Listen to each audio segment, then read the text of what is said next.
dapat po munang alamin or matukoy ang pangunahing problema ng bansa upang mapagtuunan ng pansin at mabigyan ng solusyon. We should have specific goals, do research, and make a policy that is fair for everyone. Walang problema sa pulisiya.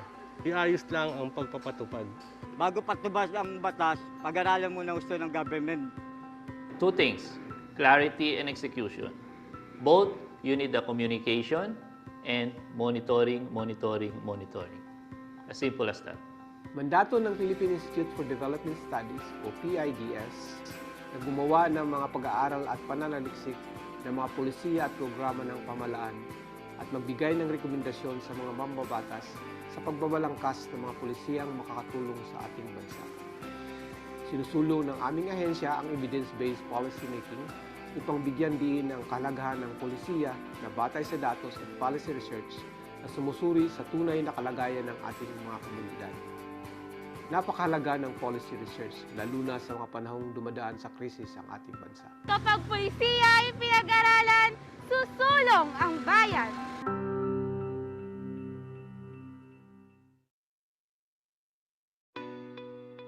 In need of references for your research?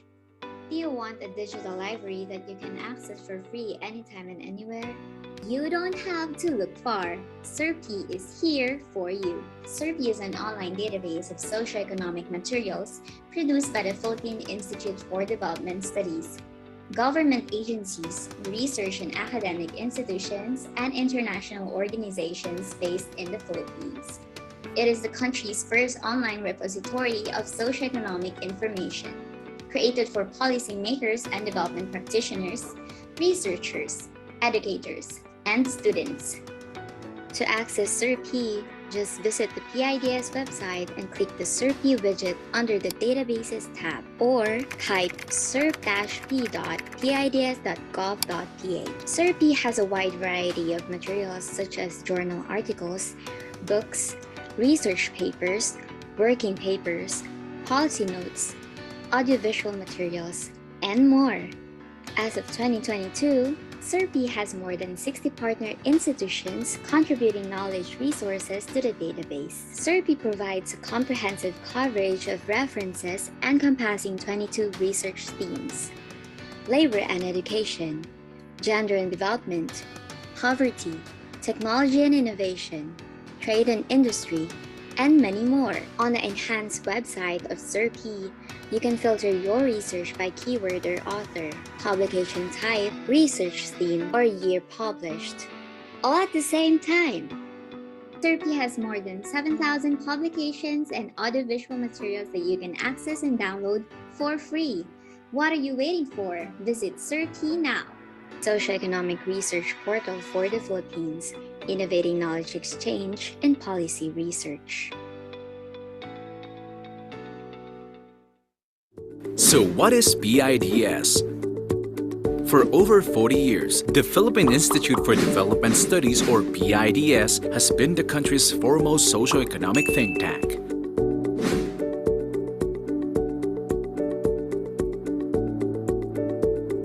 It conducts rigorous and objective policy research and analyses that help the government in crafting relevant policies, plans, and programs in support of the country's long-term vision and development goals. PIDS pursues its mandate through three basic programs: research, dissemination, and outreach. Through its research program, PIDS identifies and prioritizes studies, develops proposals, and conducts research on priority areas. The results of these studies are then disseminated through different platforms, publications, online resources,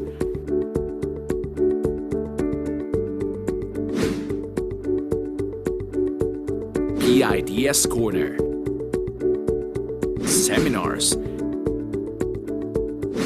and the Development Policy Research Month, or DPRM, held every September. To shed light on key policy issues, the advice and expertise of the Institute's research fellows are also sought by policymakers, government agencies, private sector, and civil society. Since 1977, PIDS has completed numerous policy studies on a wide range of development topics. This brand of service has then translated to policies and programs that have improved the lives of every Filipino. Philippine Institute for Development Studies. Service through policy research.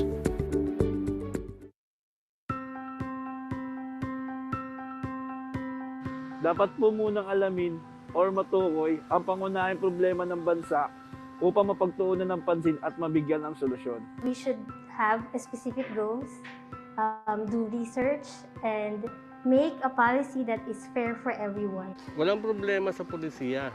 Iayos lang ang pagpapatupad. Bago patubas ang batas, pag-aralan muna gusto ng government. Two things, clarity and execution. Both, you need the communication and monitoring. As simple as that.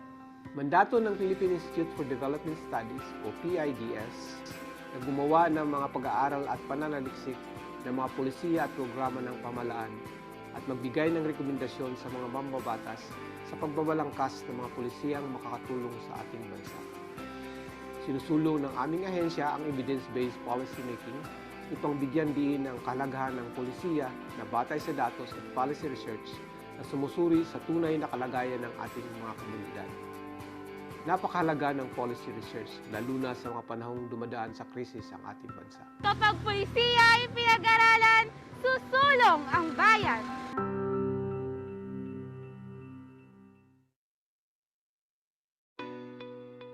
In need of references for your research? Do you want a digital library that you can access for free anytime and anywhere? You don't have to look far. SERPI is here for you. SERPI is an online database of socioeconomic materials produced by the Philippine Institute for Development Studies, government agencies, research and academic institutions, and international organizations based in the Philippines. It is the country's first online repository of socioeconomic information, created for policymakers and development practitioners, researchers, educators, and students. To access SERPI, just visit the PIDS website and click the SERPI widget under the Databases tab, or type serp-p.pids.gov.ph. SERPI has a wide variety of materials such as journal articles, books, research papers, working papers, policy notes, audiovisual materials, and more. As of 2022, SERPI has more than 60 partner institutions contributing knowledge resources to the database. SERPI provides a comprehensive coverage of references encompassing 22 research themes: labor and education, gender and development, poverty, technology and innovation, trade and industry, and many more. On the enhanced website of SERPI, you can filter your research by keyword or author, publication type, research theme, or year published, all at the same time. SERPI has more than 7,000 publications and audiovisual materials that you can access and download for free. What are you waiting for? Visit SERPI now. Socioeconomic research portal for the Philippines, innovating knowledge exchange and policy research. So what is PIDS? For over 40 years, the Philippine Institute for Development Studies, or PIDS, has been the country's foremost socioeconomic think tank.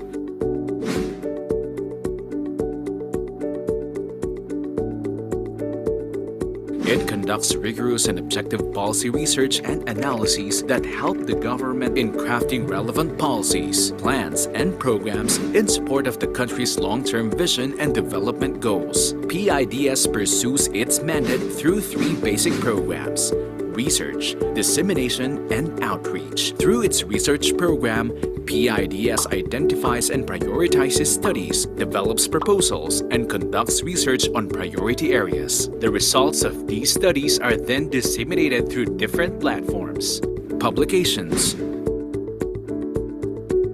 online resources,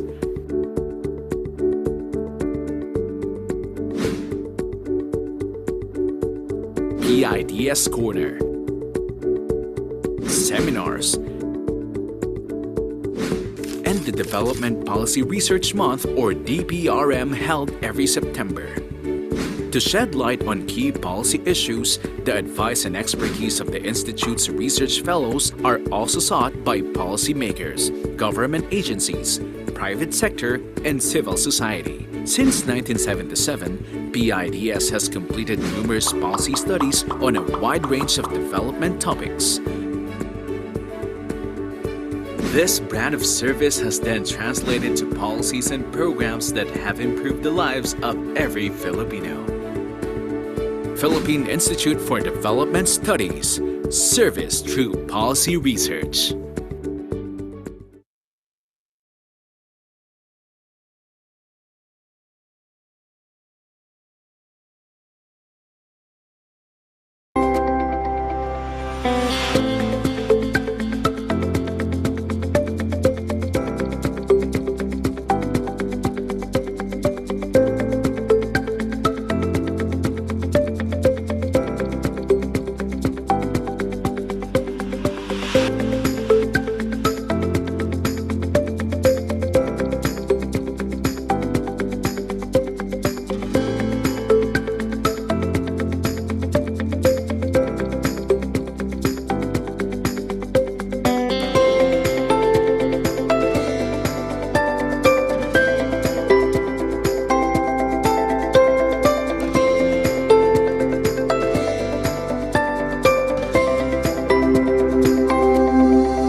Good afternoon, everyone. We are glad that you could join us today. Welcome to the PIDS webinar series, where we feature our policy studies and the insights of policymakers and program implementers, experts, and scholars. Through this platform, we hope to provide an accessible venue for evidence-based discussion of current and emerging development issues. I am Sheila Siar, and I will be your moderator. For today's webinar, we will look at the state of our telecom sector, particularly its regulatory environment and its complex and interconnected value chain. What reforms are needed in our telecom sector to grow and strengthen the country's digital economy? That is the question that we will answer this afternoon with the help of our esteemed panel of speakers. To start our conversation, let's listen to the opening message of Dr. Aniceto Orbeta Jr., the President of PIDS. Sir Babes. Thank you, Sheila. Before we begin, I would like to acknowledge the presence of the following. Department of Interior and Local Government Assistant Secretary Esther Aldana, National Economic and Development Authority Director Riveri Sapain, Department of Information and Communication Technology Director Mario Cunyado, Foreign Service Institute Director General Maria Teresa Daza, League of Municipalities of the Philippines Secretary General Mayor Attorney Cynthia Pacolito Fortes, League of Cities of the Philippines Deputy Executive Director Brody Sapno, Department of Foreign Affairs ICT Division Director Eric Ricafort, House of Representatives Director Dominador Gamboa, Asian Development Bank Senior Economic Officer Gemma Estrada. Let me also greet our guests, officials, colleagues from government, academe, civil society, media, and the private sector, and those watching the PIDS and SERPI Facebook pages. Good afternoon and welcome to our public webinar on structural reform in telecommunications, building the foundations of the digital economy. The digital sector has been growing by trillions, which is no surprise as new and more disruptive technologies emerge. According to the Philippine Statistics Authority data, the digital sector's contribution amounts to 9.6% of our gross domestic product, which grew by 7.8% or 1.8 trillion pesos in 2021. You have likely seen or felt the digital boom from the social media, shopping, and navigation apps that make doing tasks convenient, but at a cost to the growing myriad of devices and platforms that are becoming cheaper and making communication and collaboration easier than before. However, the Philippines stands to lose from the trillions worth of growth as the digital sector faces barriers and challenges, which require structural reform to make our country digitally ready. Data from the United Nations or UN International Telecommunications Union show that internet access globally has improved, yet universal and meaningful digital connectivity remains a huge challenge. While COVID-19 pandemic fast-tracked the adoption of digital technologies, it also highlighted the tremendous gaps in access to information and communications technology, or ICT. These gaps have exacerbated existing inequalities, leaving the poor and the marginalized further behind in the economic and social transformation. Today, we will feature two studies on ICT, which will expound on these challenges and their possible solutions. PIDS Senior Research Fellow Ramonette Serafica and Research Specialist Queen Sheila Oren will deliver the back-to-back presentations. First, the PIDS study upgrading the ICT regulatory framework toward accelerated and inclusive digital connectivity assessed the ICT sector's regulatory environment, identified barriers to realizing equitable digital connectivity in the country. Second, in this afternoon's virtual forum also features the study of the digital sector and internet connectivity, an overview of the value chain and barriers to competition, which examine the country's digital sector's complex and interconnected value chains. It also identified practical strategic solutions, and specific ideas in digital industry that are ripe for research. We will also hear our invited responses and insights to enrich the discussion. Attorney Krystal Uy, National Economic Development Authority Undersecretary and Legislative Liaison Office Supervising Officer, will help the government, will share the government initiatives for building a strong and inclusive digital economy. We are also honored to have With us, Engineer Edgardo Cabarios, National Telecoms Commission's former Deputy Commissioner, and Ms. Mary Grace Mirandilla-Santos, Secure Connections ICT Policy Analyst and Better Internet PH-led advocate.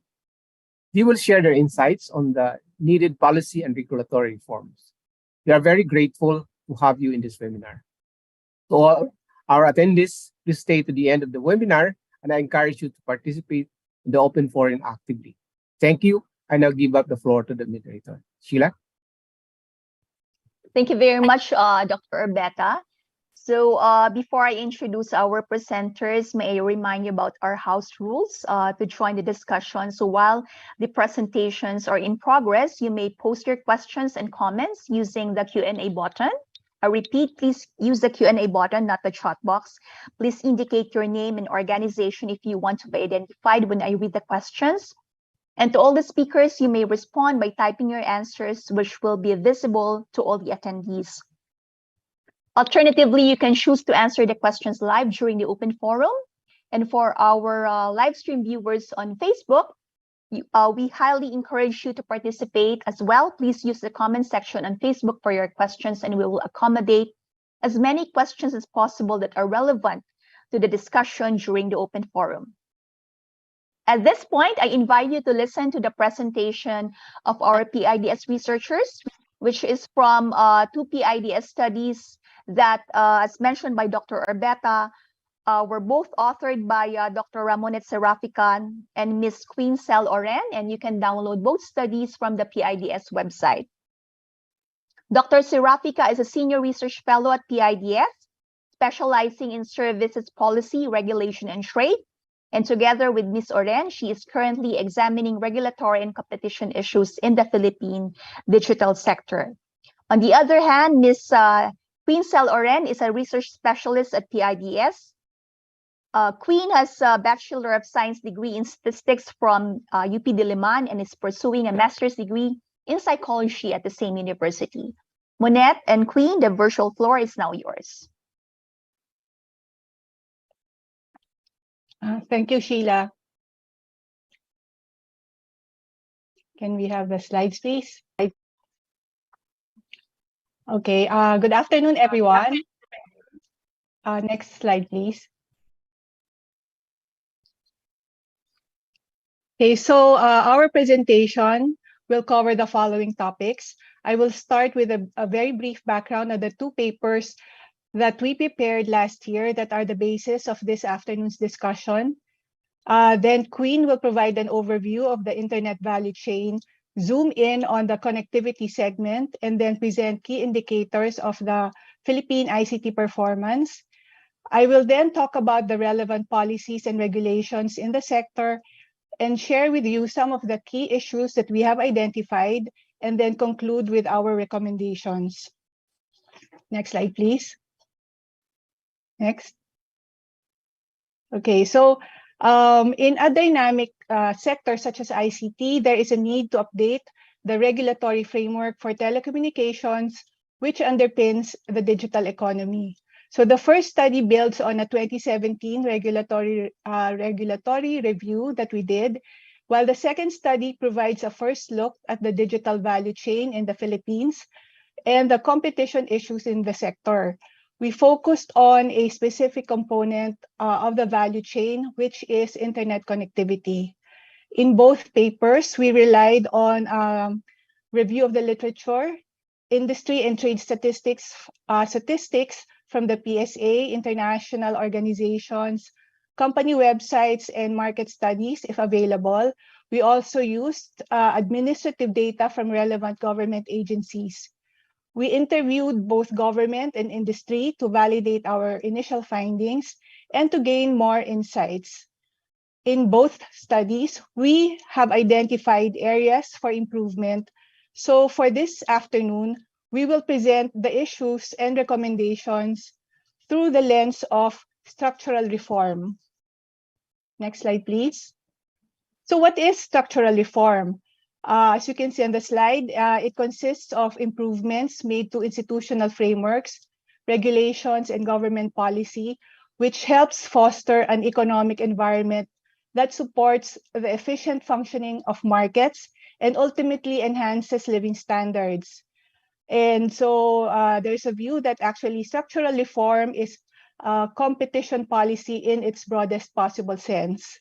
Now, structural reform should be seen as a package. So there's an agenda that consists of liberalization. So this involves removing barriers to entry, both for domestic participants and foreign players. It also involves regulation. So regulation must ensure that will guide economic outcomes when there are market failures. And then equally important are the institutions that ensure that we review the unnecessary burden or regulatory burden, and also design and implement programs that will achieve their outcomes. And then equally important is governance. So developing transparency of institutional processes, including public sector management to serve the public good. Now, next slide, please. So what sort of barriers are we looking at? So there are different ways to classify barriers, but we have here three that are relevant to our discussion this afternoon. One, you have natural barriers. These are the result of the resource materials or inputs or technology that that are needed to be able to supply a particular market. Then you have strategic barriers. These come from or emanate from the conduct of incumbent firms. And so, for example, you have here bundling and tying and other sorts of practices. So I should note, however, that not all of these practices are necessarily bad. So, for example, if it results in cheaper products or a steady supply of inputs, then those are reasons for maintaining some of these strategic barriers. And then equally important are the policy and regulatory barriers, or equally serious rather. These are regulations that limit the number of participants or have restrictive requirements, for example. So just like the strategic barriers, regulatory barriers could also be based on legitimate reasons, for example, health or safety concerns, or even national security. Now, some policies that are could be considered legacy laws and regulations. So in these cases, for example, the natural barriers no longer exist because there is a change in technology, but somehow the regulation has not kept up with these changes. Next slide, please. So in recent years, we have seen several reforms. Most significant would be the Public Service Act amendment, which liberalizes foreign participation in various services, including telecommunications. We have the Mobile Number Portability Act. This encourages competition by reducing the switching cost of mobile subscribers. The access to satellite services was also liberalized. And then you have the policy on the common tower. So the intention here is to fast track the deployment of towers across the regions. And then ARTA is essentially about reducing regulatory burden. Now, the potential gains from these reforms could be negated by the lack of sound regulations and institutions, which are especially important for ensuring good quality infrastructure services. So our plan for this afternoon is to have thoughtful discussion and meaningful conversation on the structural reforms that we need to pursue. But before that, we need to understand the overall landscape. And so I will now hand over the presentation to Queen. Thank you, Ramonette. So let's proceed with the internet value chain. Next slide, please. To understand the digital sector, Atty. Kearney for GSMA developed the internet value chain. It is composed of 5 segments, namely content rights, online services, enabling technology and services, internet access connectivity, and user interface. Globally, majority of, or 57% of the revenues came from online services segment, followed by internet access connectivity, which is 15%, user interface, enabling technology, and content rights, with 3% in 2020. But given the complexity of the digital value chain, with numerous layers and players, the term value web is deemed more suitable to reflect the convergence of previously separate value chains or segments. Next slide, please. So these are the forms of convergence. Convergence refers to the erosion of boundaries among previously separate networks, services, and business practices, which have implications for government policy and regulation. According to Singh and Raja, these include network convergence, where a common standard allows several types of networks to connect with each other, which enables location and network independent service provision. Service convergence or multiplay, the second one, enables one network to provide multiple services that traditionally required separate networks. This type of convergence changes the scope and boundaries of markets and alter entry barriers. The third one is technological convergence, where a single device performs many types of functions and delivers many formats of content. And lastly, the corporate convergence, in which firms in one sector acquire, merge, or collaborate with firms in other sectors. This convergence creates a new business model and alter market structure, changing the dynamics of the sector. Next slide, please. So the following are the examples of the participants in the internet value chain in the Philippines, from the content rights and online services such as video streaming apps, content influencers, e-commerce websites, digital games, and social media, to enabling technologies such as online marketing and advertising and payment platforms, to internet access connectivity and user interface. Next slide, please. The Philippines digital market revenue, for example, reached $1.9 billion in 2021. The majority came from the digital games, followed by electronically published content and digital video contents and music. Regarding the online services, which consist of e-commerce, transport and food, online travel, and online media, 70% of the revenue came from e-commerce segment, followed by online media with $2.8 billion, and so on. In terms of enabling technologies and services, 97% of digital merchants are accepting digital payments, and 67% of them use digital lending solutions. About 43 million made digital payments in 2021 with total annual value of $16 billion, and annual spending in 2021 reached $1 billion with 21% increase compared to 2020. And the majority of these advertisements are from banner ads. Next slide, please. So in terms of the fifth segment in the internet value chain, the user interface, this figure shows the most popular mobile vendor, mobile and desktop operating systems in the Philippines, where Windows and Android dominate in their respective markets. Next slide, please. Next. So we will dive into the fourth segment of the internet value chain, which is the internet connectivity segment. This is the most critical element of the internet value chain. Previous slide, please. So this is the internet connectivity segment is the most critical element of the internet value chain. The participants in the internet value chain ultimately depend on broadband networks to reach final users or consumers. Communications via internet connects various foreign networks through international link, and domestic networks via domestic backbone, while the middle mile connects backhaul networks to nearest aggregation points and point of presence, and lastly, the last mile, which connects networks to end users. Next slide, please. So the country is connected to 10 international submarine cable systems and 7 under construction, so 17 in total.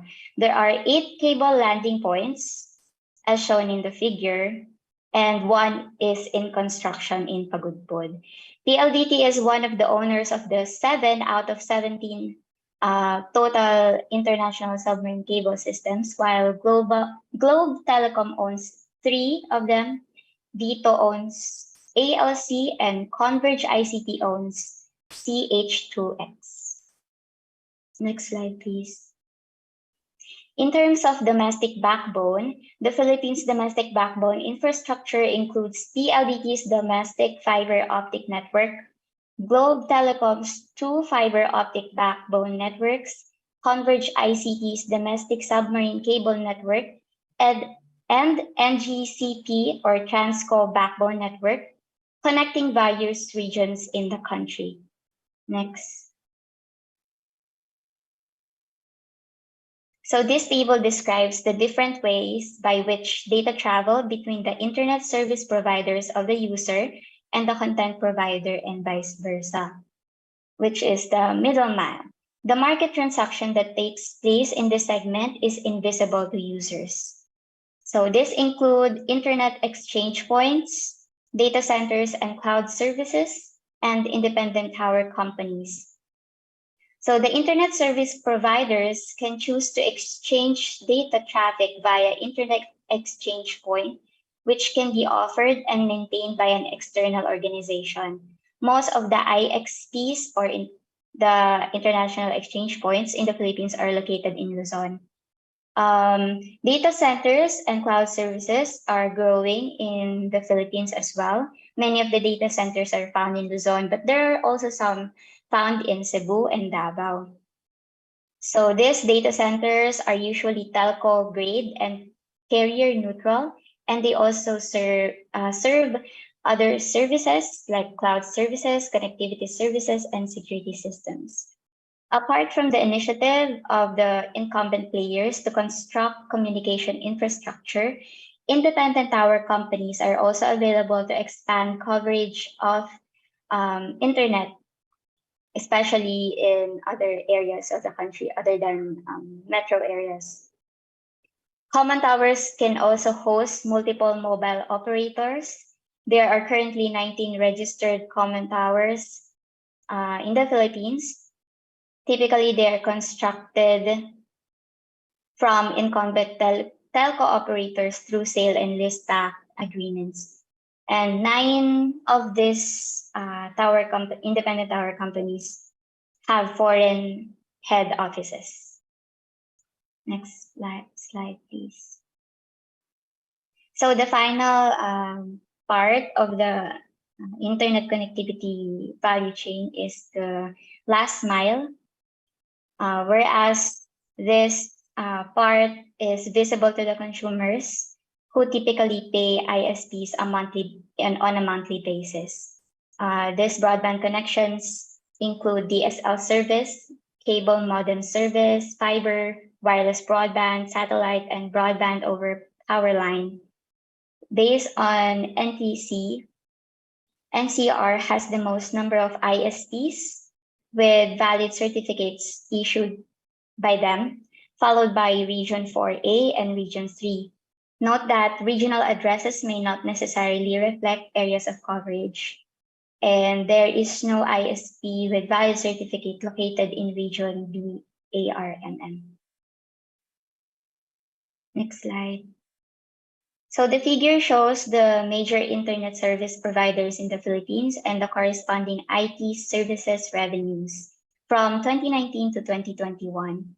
So PLDT's service revenue reached 216 billion pesos in 2021. With mobile service having the highest contribution, followed by home broadband and corporate data and ICT. Globe's majority of service revenue in 2021 came from mobile services as well, followed by home broadband and corporate data, which is the same as PLDT.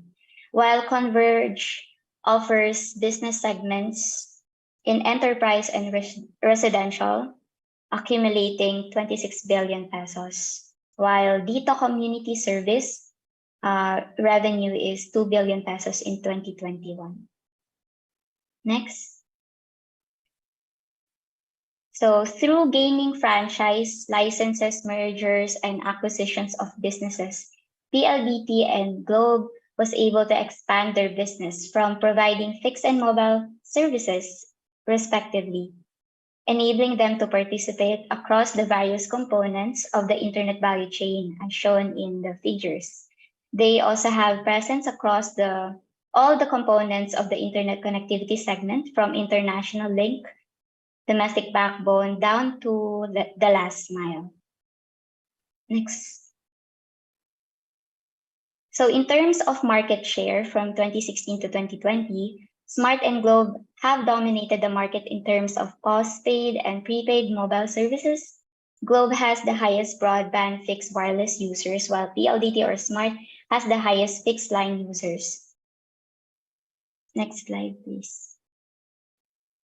So this table shows the market concentration of mobile services for selected ASEAN countries, which was computed using the Herfindahl-Hirschman Index, or the HHI. Mobile services market are highly concentrated in the Philippines, Vietnam, Thailand, and Singapore, while it is moderately concentrated in Malaysia.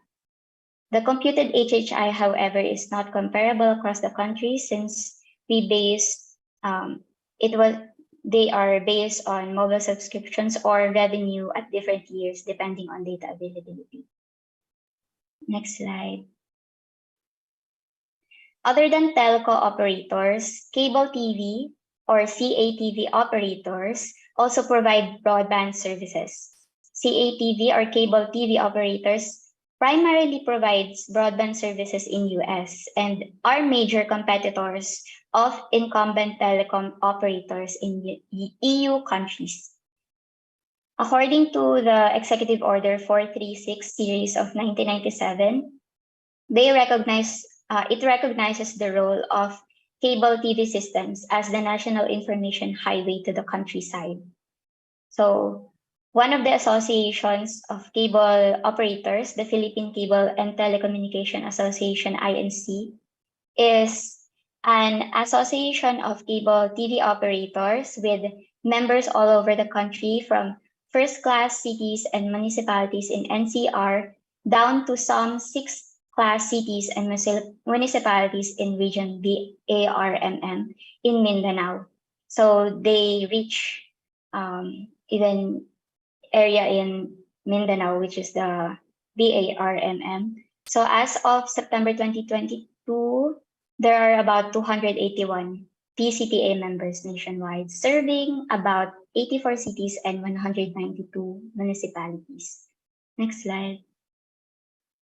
Additionally, we have very small aperture terminal, VSAT or satellite systems, which are useful particularly for areas with poor telecommunications infrastructure.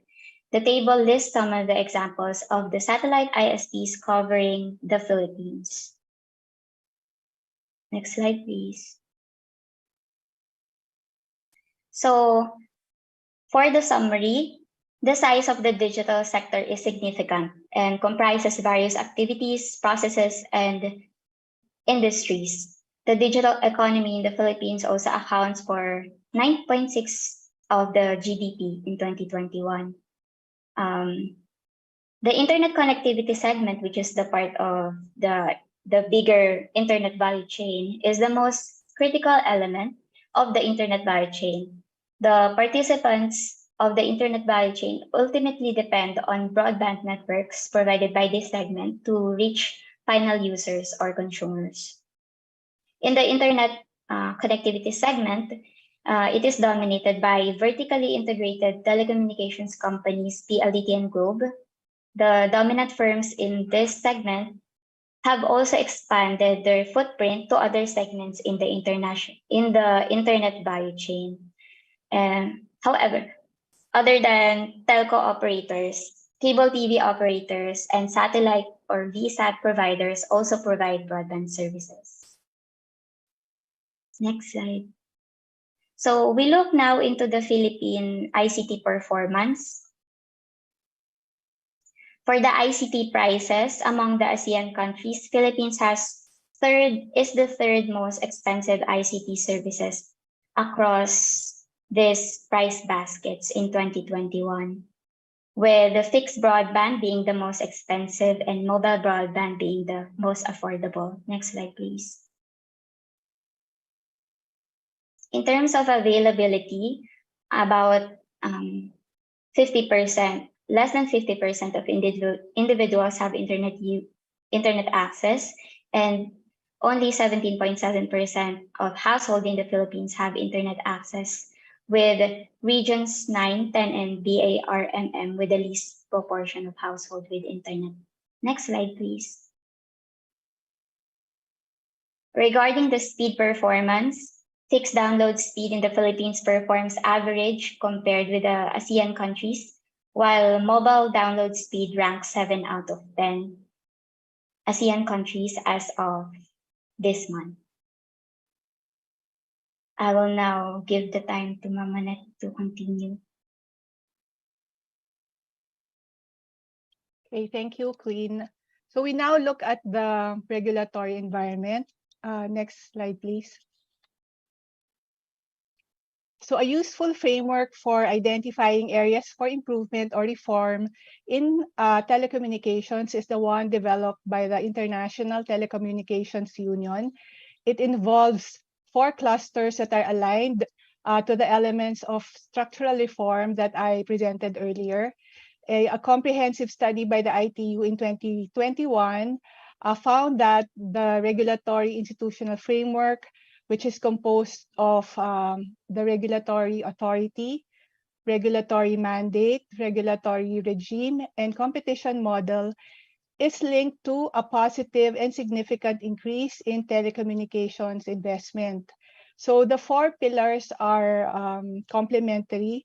And I should add that in 2017, my colleague Tina Ortiz also did a study and found that an effective regulatory authority with the proper mandate is necessary to enforce the regulatory regime or specific rules and the competition framework. So next slide. Okay, so these are the relevant laws and regulations that govern telecommunications and industry participants. So the main law would be the Public Telecommunications Policy Act of 1995. So all the regulations by the NTC would be based on this particular law, and also other laws such as the radio control law as amended. Now, in the following slides, I will highlight the issues and challenges that have been identified, which could be due to the regulations or lack thereof. Next slide, please. So the independent regulator is the gold standard in regulation, especially for infrastructure services such as telecommunications, where credibility and stability are of paramount importance. When adopted both in law and in practice, the independent regulator of governance leads to better sector outcomes. Now, regulators need to be sufficiently insulated from short-term political pressure and regulatory capture by industry. So there are many attributes of regulatory independence, but so these are just some examples of the lack of independence of the NTC. So it was created by an executive order, and it is headed by a commissioner and 2 deputies. In 1997, the Supreme Court ruled that the NTC is a collegial body and that decision-making is not vested on the commissioner alone, but still the designations remain. The EO also provides some guidance on the professional qualifications or technical backgrounds of commissioners. Now, the commissioners and directors should be appointed to fixed terms following good practice and global best practice, and that their terms of office should not coincide with the terms of government and legislature. But so the NTC officials do not have fixed terms of office. They are also not shielded from litigation in the exercise of their functions. The regulatory agency must have the power to establish administrative structure and also make all relevant personnel decisions. But in the case of NTC, of course, they need the approval of the DBM. Regulatory agencies must also have a stable and reliable source of revenue for their operations. Moreover, it should be able to offer a competitive compensation package and career opportunities, including training and education. Now, in terms of financial and rather sources of funding, so the ideal setup is where multiple sources of funding are provided. So this would allow the financial independence and greater autonomy in decision making. In the case of the NTC, the sole funding source is government appropriation. Given this, so it may impact their independence, efficiency, and the cost of regulation, and also impact the autonomy and competence with respect to carrying out its responsibilities. So fees collected by the NTC are remitted to the National Treasury in line with the one fund concept. And the next slide, please. The annual budget of the NTC is typically less than 10% of the amount it collects.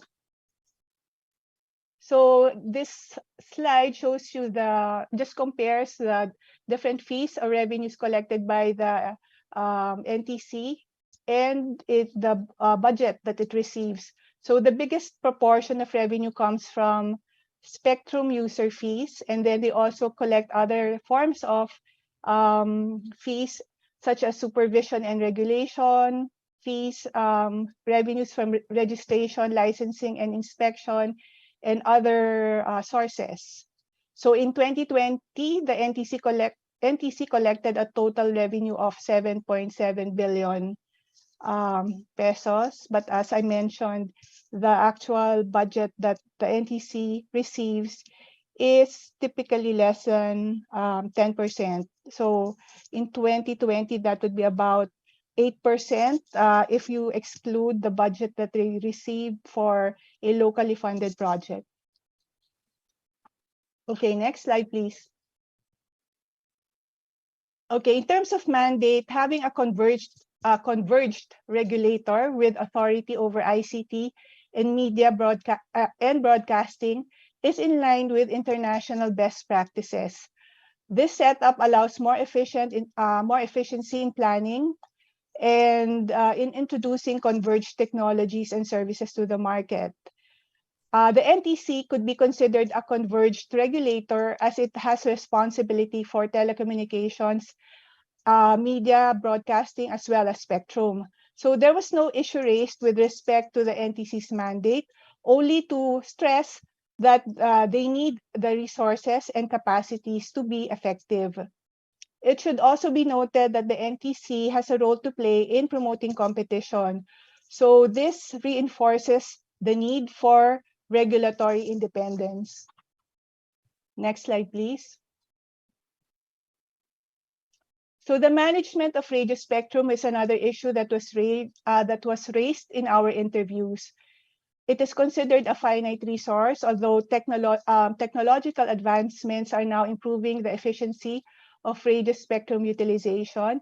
It is also a national resource that should serve or fulfill various national goals and functions. So it's not only for commercial applications. It is the job of the NTC to grant permits for the use of radio frequencies, and it has to sub-allocate these frequency bands based on the ITU guidance.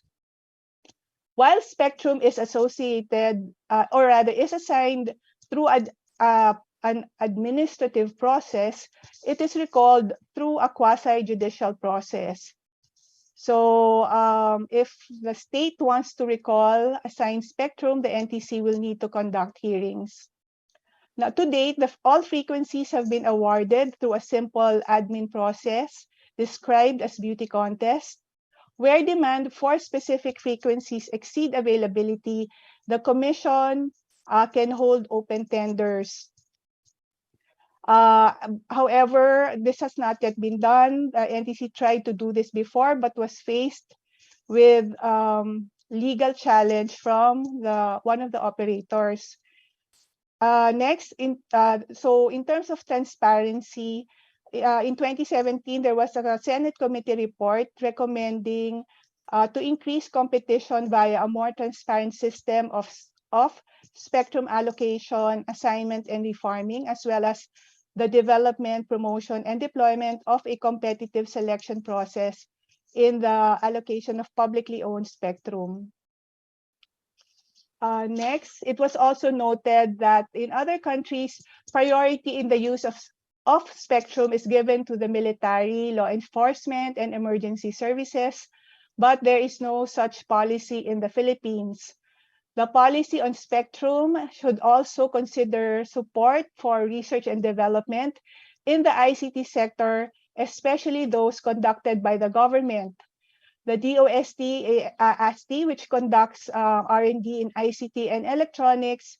However, they told us that they are bound by the same policies and regulations imposed on private entities. For example, so in terms of spectrum assignments, permits, and licenses. Next, there is no use or the use of radio frequency spectrum. Obviously, we'll have multiple stakeholders, but there's a need for a coherent framework where everybody is subject to the same rules and no sector is favored. And then finally, there is a need to have a plan or a roadmap so that stakeholders will know what band will be opened up in the future or a timeline for awarding spectrum so they can invest or plan their investments properly. So in Singapore, for example, when they assign spectrum to players, they always reserve some for future expansion. Next slide, please. So since public services are vested with public interest, enterprises engaged in these industries are regulated and required to secure some form of certification or authority. Following international best practice, only one entity, typically the regulator, should have sole authority for licensing. An unbiased and independent authority is in the best position to determine authorization. Now, in the Philippines, we have two entities, Congress and the NTC. Although Congress can delegate this to an administrative agency, such as the NTC, based on RA 7925, a legislative franchise and CPCN are required. So the requirement to obtain a franchise applies to 6 types of entities. But if you are a value-added, sorry, I will need more time than just more than 5 minutes. However, for value-added providers, a franchise is not required if you do not set up your own network. And then there's also an issue with respect to the licenses and permits. And what else? Okay, the quasi-judicial nature and versus administrative processes, which could slow down any decision-making or changes that the NTC might want to introduce. Next slide, please. So internet service is considered a value-added service. And a telecom company can provide value-added services subject to certain conditions to prevent possible anti-competitive behavior. So the regulations are listed here on the screen, but I would like to, I guess, highlight one particular phrase, which is to the public. I think this regulation should be examined further because it seems to me that this is not the correct interpretation of non-discrimination as it applies to a vertically integrated firm. In the next slide, there is another circular which seemed to have a more appropriate or accurate interpretation. So again, if you are a previous slide, please. If you are not a telco entity, then you are not required to get a franchise. However, you must use the facilities of enfranchised telcos. And then in terms of final prices, the rates for VAS services are deregulated. Next slide, please.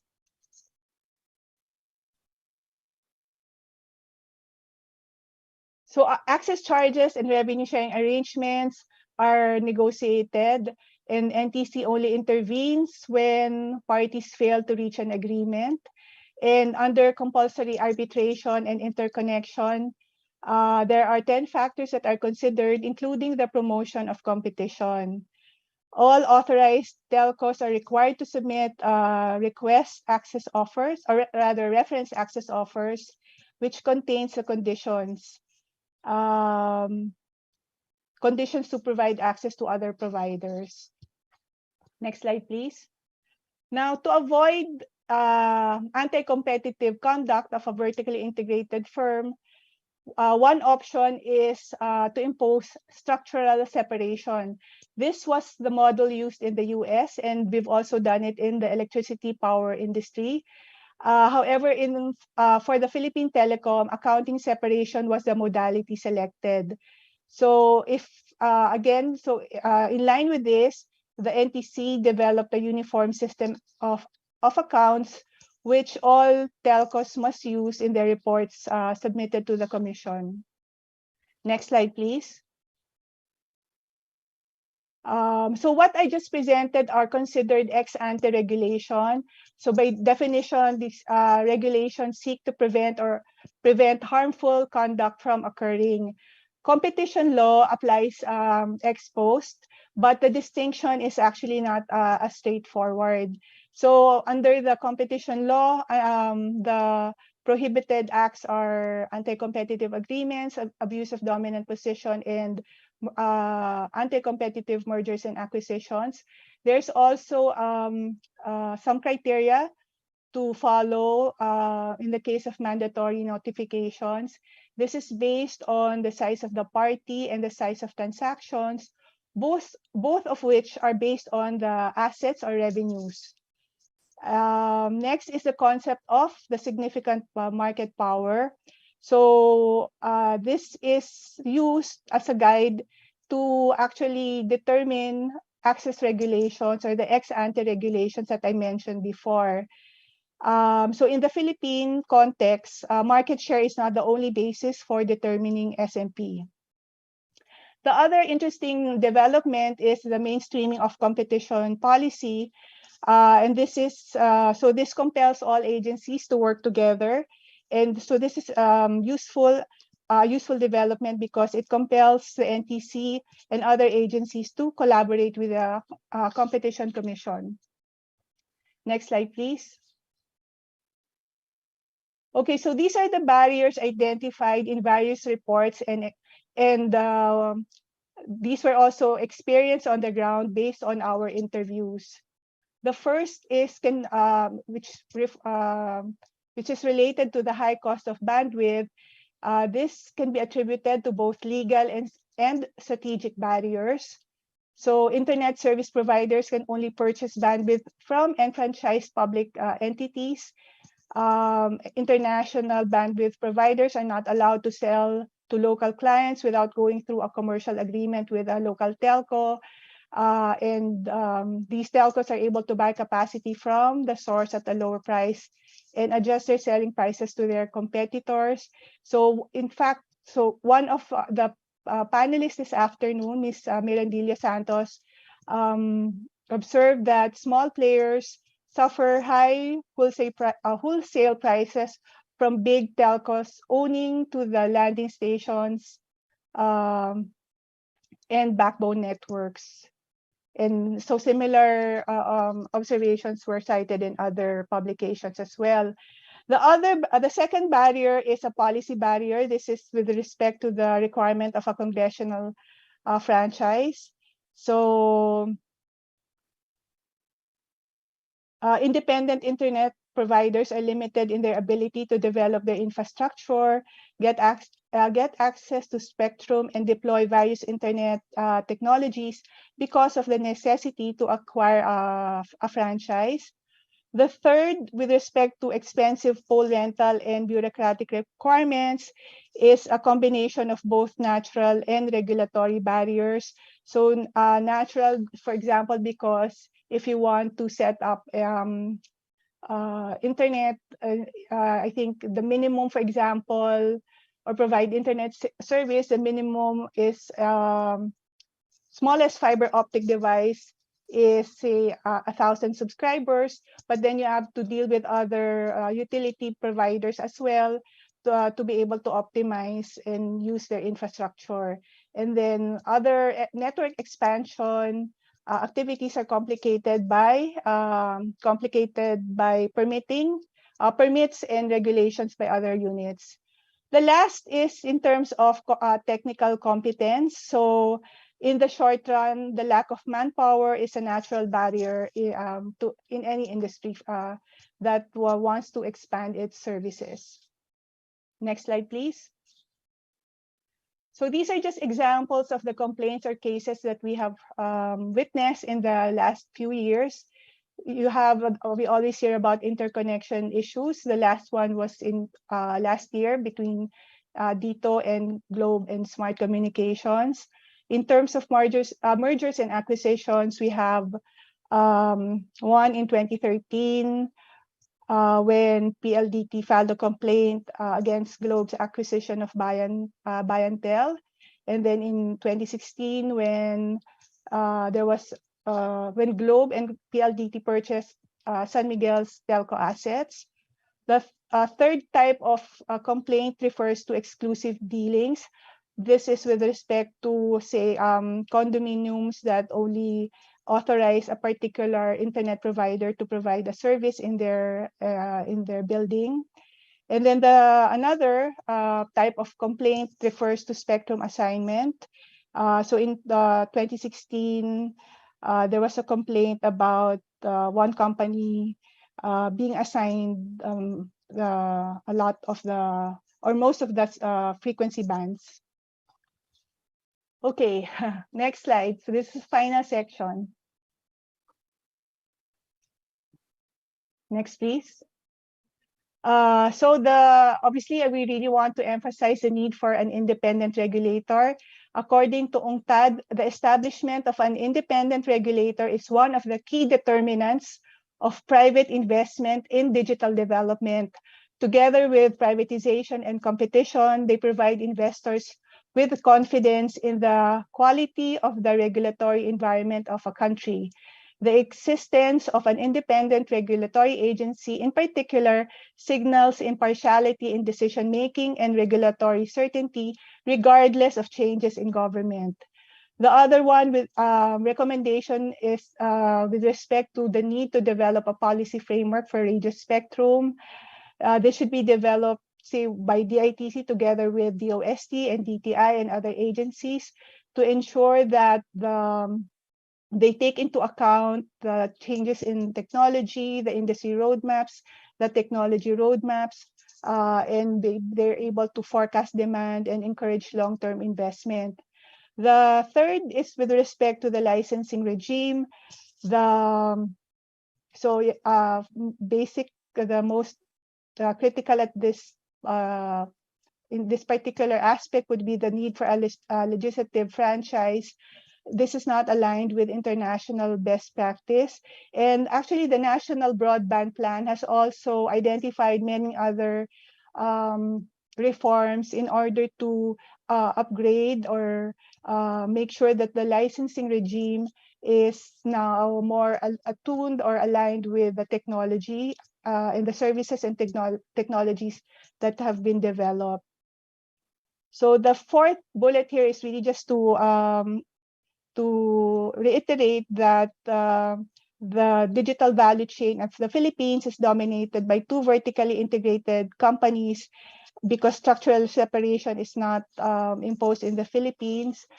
And although we recognize that this could create efficiencies, obviously they could also leverage this to limit competition. And therefore, unfortunately, the lack of competition in upstream markets are now, I think, largely due to legal or artificial barriers and not to natural barriers anymore. So this is a key impediment in internet connectivity. And then last slide. So next slide, please. Okay, so in terms of access regulations, as I mentioned, it exists. There are several regulations that are supposed to prevent anti-competitive behavior. And I think at this point, I hope the PCC can scrutinize or should scrutinize all the existing access regulations to determine if these need to be strengthened. And a third-party auditor could also be brought in to determine if these were enforced. Another recommendation is with respect to an open access framework and increased transparency. I think Ms. Grace will talk about this, so I won't elaborate anymore. And then in terms of mergers and acquisitions, as I mentioned, right now it only covers assets and the revenues. But in the case of the digital sector, perhaps they should also look at radio spectrum and also the amount of data that is collected and generated by the different entities as a basis for determining the size of a particular company. No collaboration is needed so there must be ongoing efforts to reduce regulatory burden. And then there's also a need to invest in the broadband workforce to ensure that this will not be a hindrance to the deployment of broadband in the country. And then the final point is that as a country, as Queen mentioned, we're still very much behind in terms of addressing the digital divide. So this should still be the policy priority. Thank you. Thank you very much, Dr. Ramonette Serafica and Ms. Krystal Oren for that very informative and comprehensive presentation. We'll have time to unpack the issues as well as the recommendations they presented during the open forum. So before I give the floor to our discussants, let us first have a quick poll to get your views on one of the key recommendations mentioned by Monette, which is on reforming the licensing and authorization regime. As she mentioned, the gold standard really is to have one independent regulator, but in the case in the Philippine setting, this is not the case. And she presented the Public Telecommunications Policy Act requires the conferment by Congress upon a telecoms company of a franchise before it can operate. So to quote the authors, this is both restrictive and burdensome, resulting in costs and delays in network buildup and deployment of technology.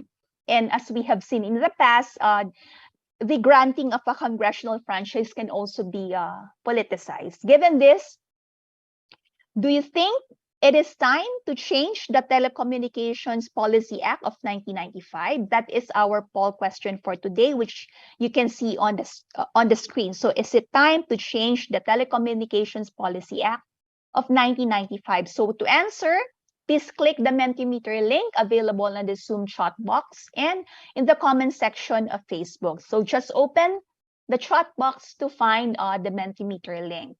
Okay? So I hope you're able to access the link. So can we now look at the results on Mentimeter? Meili, is it already available? Okay. So the system has now shown the results and the majority answered yes. So the majority thinks that it is time to change the Telecommunications Policy Act of 1995. And during the open forum, we can discuss this in more detail, okay? So thank you for participating in our poll. Now let us listen to the reactions, and insights of our discussants from the government, private sector, and civil society. And we are honored to have with us today 3 experts. So our first discussant is an expert in competition law. Please help me in welcoming Attorney Krystal Linoy, Undersecretary and Supervising Officer of the Legislative Liaison Office of the National Economic and Development Authority. Prior to her current post, Yusek Uy worked as a litigation and corporate attorney before joining the USA Trade-Related Assistance for Development Project as technical legal assistant for competition, where she worked on the implementing rules and regulations of the newly enacted Philippine Competition Act. Thereafter, she served as the director of the Mergers and Acquisition Office of the Philippine Competition Commission. Currently, in addition to her job at NEDA, she's also a lecturer of competition law at the University of the Philippines. She obtained her Bachelor of Arts degree in political science from the Ateneo de Manila University and finished her Juris Doctor degree at the University of the Philippines. In 2019, she obtained her MA in EU competition law from King's College London, and in 2020, her LLM in Innovation and Technology Law from the University of Edinburgh. Yusek Uy, you now have the virtual floor. Thank you for the introduction, and I'm very pleased to be here to participate in this very timely and important discussion this afternoon. So I think Dr. Serafica was already able to provide a very comprehensive report on the value chain of the industry and also the policy issues that is plaguing the industry. It's something that we've read about, studied about for several years already. So back in 2016 or 2017, Grace would know, no? When we were reviewing the merger that was mentioned by Dr. Serafica as about the acquisition of Globe and PLDT of San Miguel's telecommunication assets. We've already been looking into the policy challenges that we find in the ICT sector. So I'm not going to deal with what has been said. Can you please move to the next slide? Next slide, please. So, okay, we've already discussed this. Next slide, please. Next slide. Next slide. Next. Next slide. Next slide. Next slide.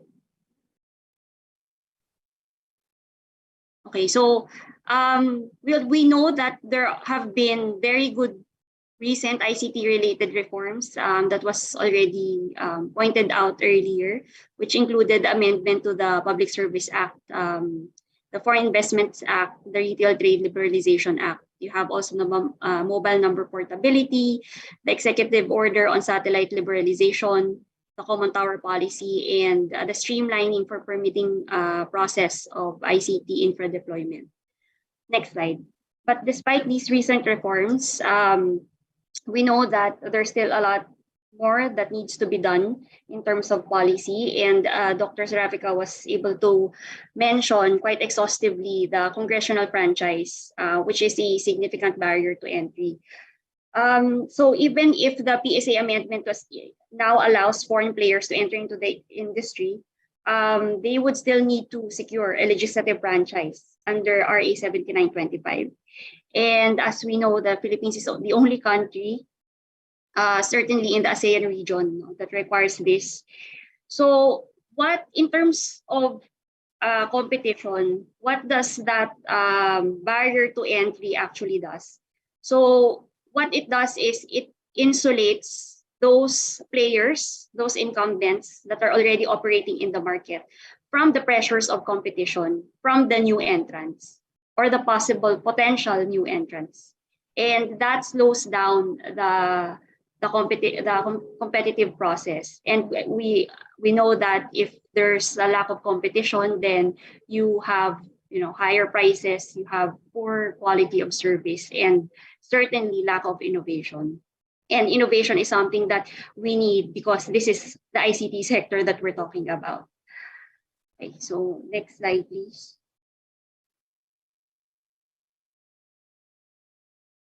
Okay, let's move to the next one. So it was also pointed out that we have inadequate rules on interconnection and access. So I would phrase that under the heading of there's a lack of pro-competitive regulation. So even if we have actually liberalized the industry way back when we enacted RA 7925, we have not been able to infuse competition law principles in the regulatory framework that will encourage and preserve competition in the industry. So initially, we've experienced gains because you have a lot of players, but a series of consolidations made the market very concentrated. And this restricts the competitive process and what we have been saying all along. So with respect to the significant market power obligations that Dr. Serafica also mentioned, I would just like to maybe provide a comparison with how the European Union, for example, does the SMP obligations. So can you go first to the next slide?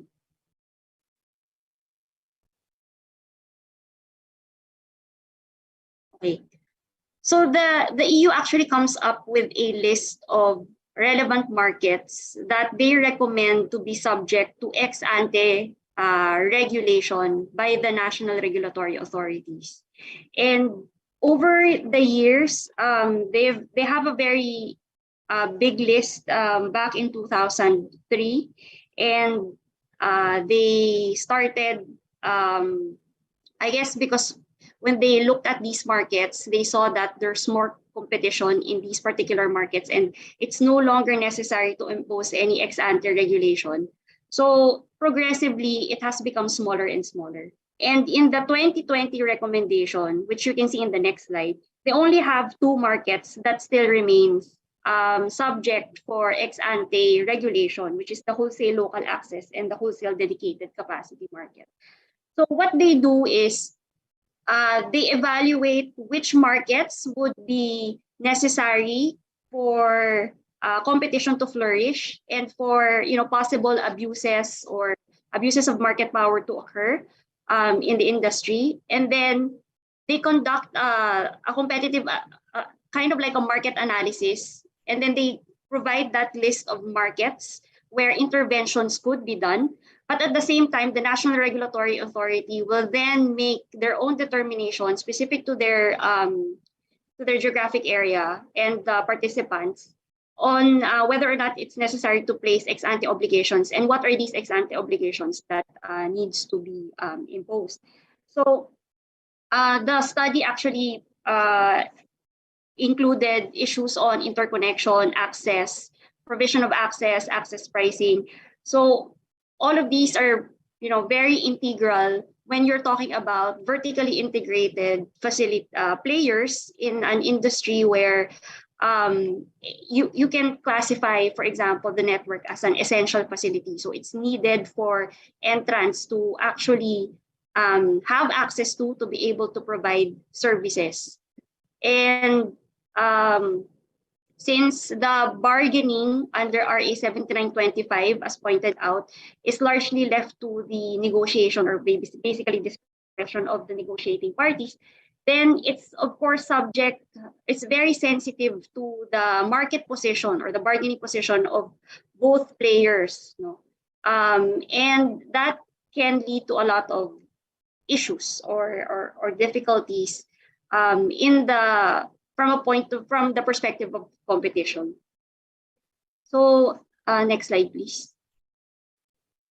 So this is the European Relevant Markets Recommendation for 2010. Next slide.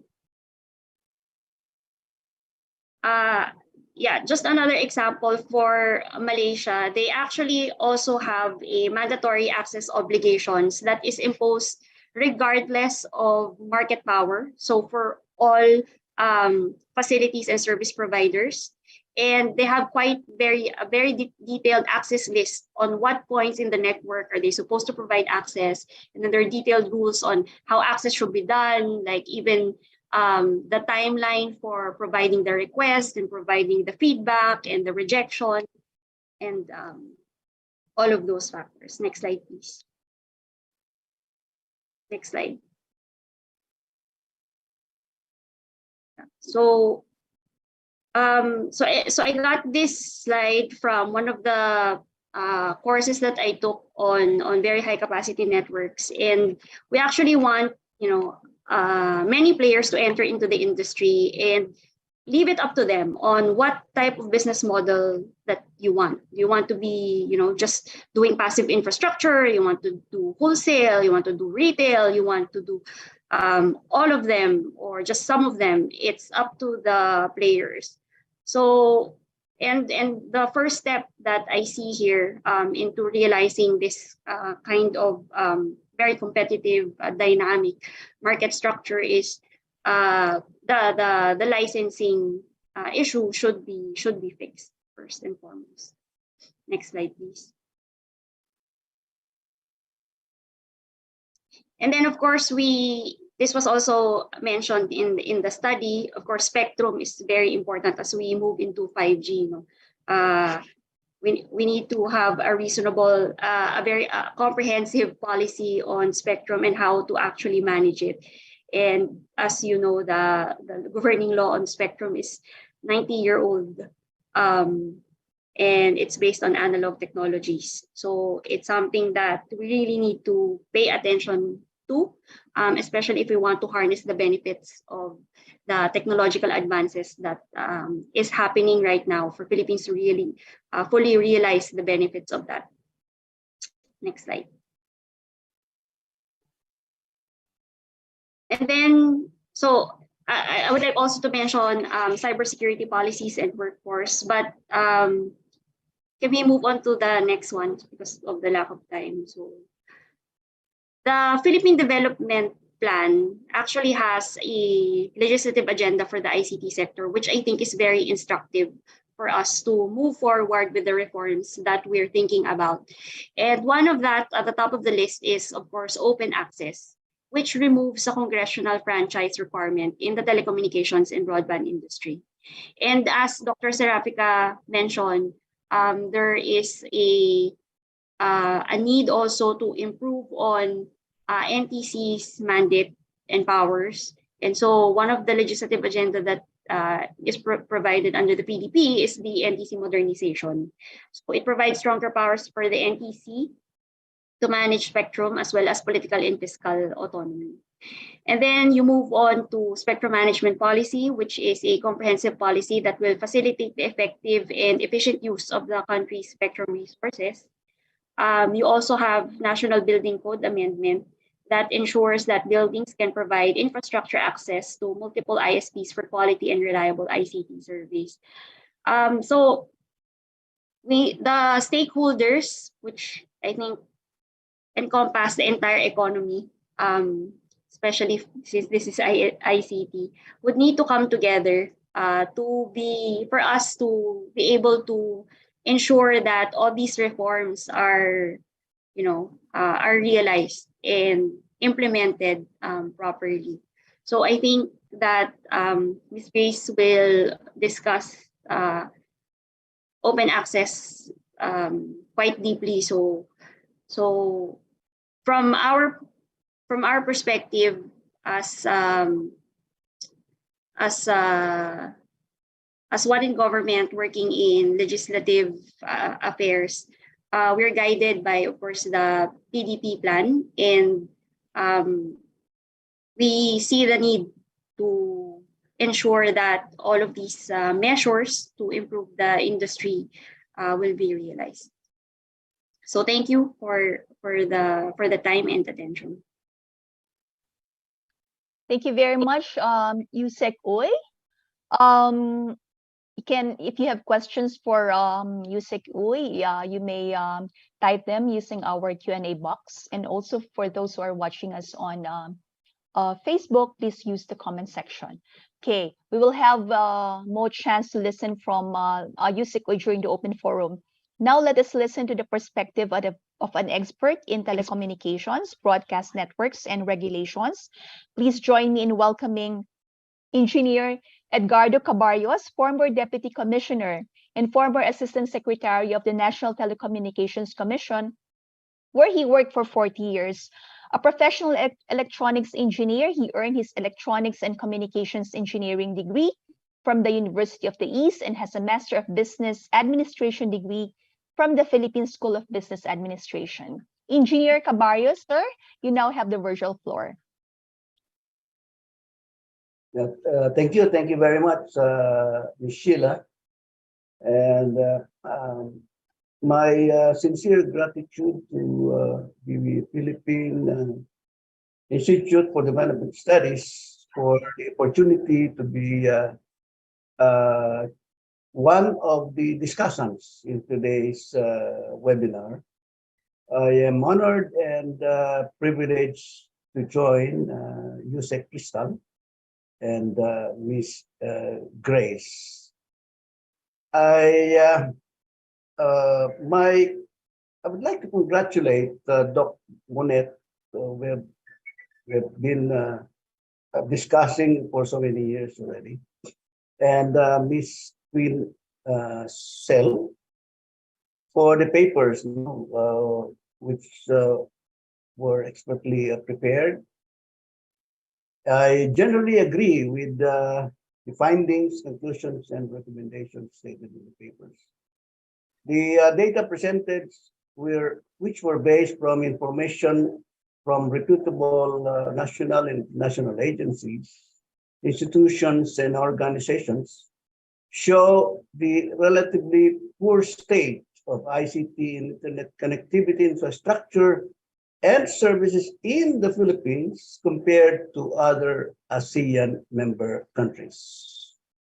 I will try to suggest measures to improve the state of ICT and internet connectivity in the Philippines. As stated in the paper, among the ASEAN countries, Philippines is third to the lowest in number of households with internet access, higher than Lao PDR and Myanmar. Around 50%, only 50% of individuals in the Philippines are internet users, but we are better than Cambodia, Lao, PDR, and Myanmar. And 17.7% of households in PH have access who are better than Lao, PDR, and Myanmar. Next slide, please.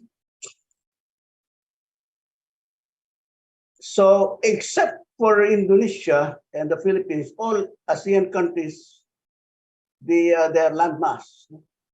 Some with very few islands. It is very much cheaper to extend internet connectivity to all households in these areas or in these countries. While the public telecommunications entities in the Philippines are installing their own fiber network nationwide, these are concentrated in areas where households can afford the relatively high costs of internet access. Connecting islands to submarine fiber networks is approximately 6 times more expensive than terrestrial fiber network.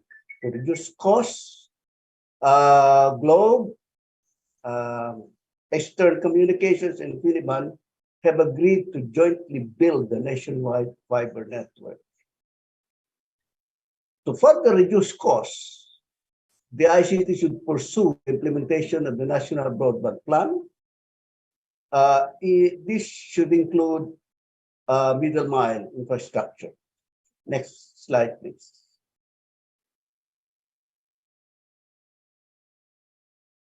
On prices, ICT across all baskets in PH is third most expensive among the ASEAN countries. We're better than Cambodia and Laos PDR. Next, please. Next slide, please. The cost of broadband infrastructure in Singapore is the lowest among the ASEAN countries. Singapore's land area is approximately 720 square kilometers. It has the most affordable ICT services. The cost of broadband infrastructure in all ASEAN countries except Indonesia is lower than in the Philippines. Philippines and Indonesia is composed of many major islands. Providing broadband connectivity in major islands is expensive because of the need to install submarine fiber optic cable. Indonesia operates its own telecommunications satellites. Again, because of this high cost, the cost of services remains high. And in order for us to reduce this high cost of services, the ICT again should pursue this, the implementation of the national broadband network, and it should be done immediately, sana, if it is possible. And the PTAs, the public telecoms entities, may have to jointly build submarine optic cables also. Otherwise, prices will remain high. Next, please.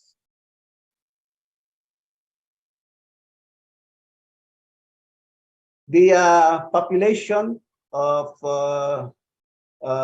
covered by at least 4G mobile network, 94% appears to be high, but we are higher than Malaysia, Cambodia, Myanmar, and Laos. Why could we not increase this coverage, population coverage? Next, please. So, as I've said earlier, 94% appears to be high, but it's the fourth lowest in the ASEAN. To cover more population, the cell site should be common and subsidized by government. The remaining 6% of the population are living in GIDAs, geographically isolated and disadvantaged areas. And to provide mobile network access to these areas is very expensive. Next, please. Next slide, please. On speed,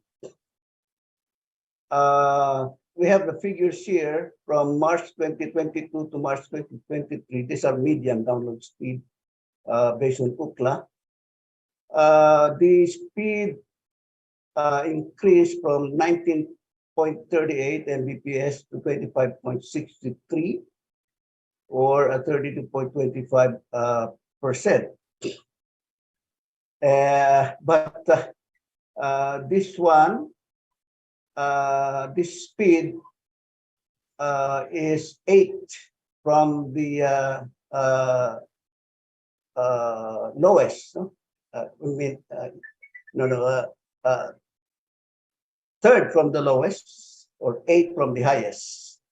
And on this last month, we increased by one step higher, or one level higher. But globally, we have 93rd and 79th as of March 2023. And for fixed, we remain fourth from March 2022 up to January 2023, and we are back to fifth, March 2023. From March 2022 to January 2023, we are better than Malaysia. But I think Vietnam. But on March 2023, Vietnam overtaken the Philippines. But our global ranking is we are 41st as of March 2023. So it is high, but next please.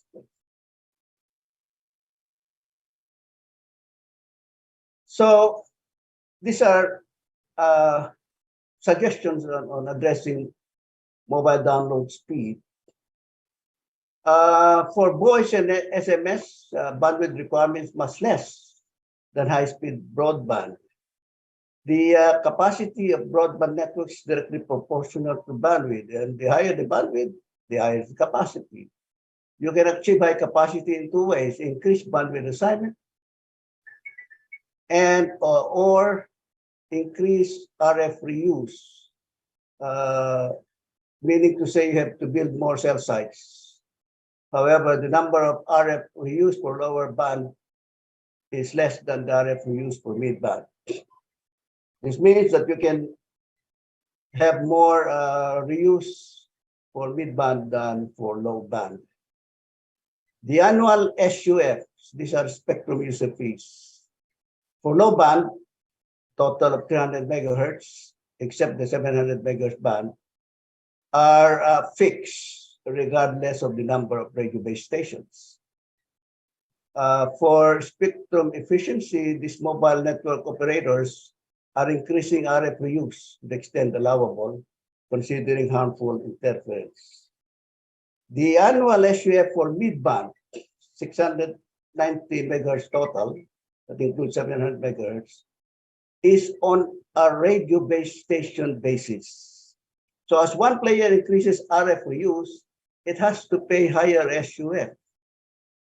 So mobile network operators are therefore discouraged to increase RF reuse to the extent allowable, considering harmful interference, resulting to inefficient use of the RF spectrum. Next, please. Next slide, please. These are the rates for the mid-band.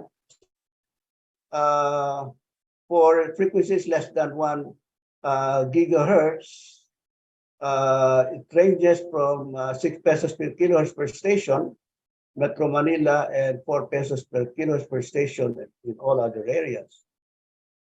For frequencies 1 gigahertz to less than 10, it ranges from 5 pesos per kilohertz Metro Manila, 3 pesos per kilohertz in all other areas.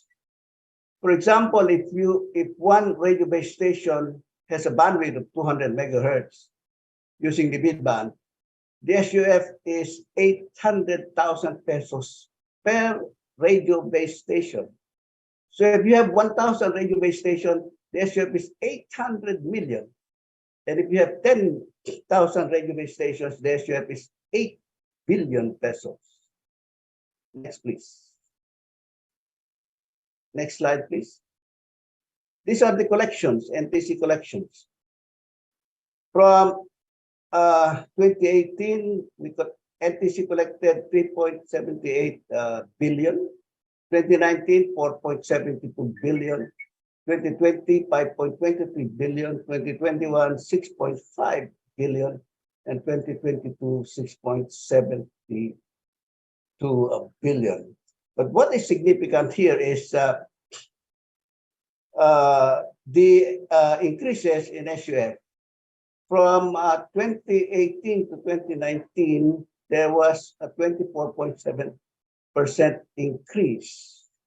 And if we assume that one radio base station uses 150 megahertz, and the average SUF rate is 4 pesos, there were only 520 radio base stations installed by each player in 2019. In 2020, there were only 286 radio base stations installed. 2021, 704. In 2020, as presented earlier by the papers, the joint memorandum circular was issued July 2020. So that reduces the number of permits required to install cell sites or towers or communications towers. They have 704 radio base station each. 2022, 125 radio base station each. So, meaning to say that the capacity, increase in the capacity is not the rate of increase is decreasing from 2021 to 2022, a very, very high decrease from 704 to 125. So, next slide, please. Next slide, please. So, for the telcos to be encouraged to increase RF reuse, the SUF rates should be fixed. So, if the SUF rates are fixed, then they can they do not have to worry about installing more radio base stations because they are paying a fixed rate for the SUF.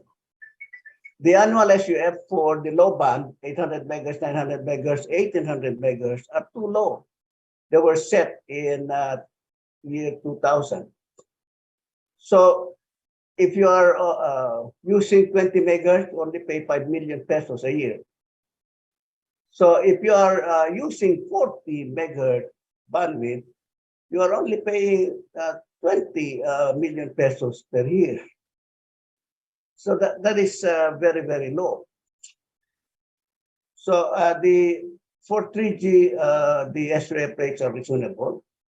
So that you don't have to worry about the SUF rate for 3G. To improve on the quality of internet access, we have to rationalize. There is a need to rationalize SUF rates to reflect present spectrum pricing, and at the same time encourage mobile network operators to install more radio base stations. More radio base stations means more higher speed. Example here is if you are using 200 megahertz bandwidth and the signal to noise ratio is 30 dB, the speed per radio base station is 2 gigabit per second. So if you have 10,000 radio base stations, the capacity is 20 terahertz or tera BPS. And if there are 55 million users based on the study, the average, if all of them will use at the same time, the average speed is only around 364 kilobit per second, very, very low. So you have to increase the number of radio base stations. But of course, they are not using, all of them are not using at the same time. Based on the Hootsuite website, the number of internet users is in the Philippines around 80 million. So again, as I've said, to improve on speed, you have to increase the number of radio stations. And in order to do that, the SGF rate should be fixed. Next, please. Next slide, please. As recommended in the paper, NTC must possess the attributes of an independent regulator. And I believe NTC continues to support legislative measures to make NTC an independent regulator. There were proposals then, NTC has supported that NTC commissioner should have a fixed term of office. It has to enjoy fiscal autonomy. The staff should be exempted from salary standardization law, and legal assistance should be provided in case commissioners and personnel face lawsuit in the performance of their duties and responsibilities. Next, please. Next slide, please.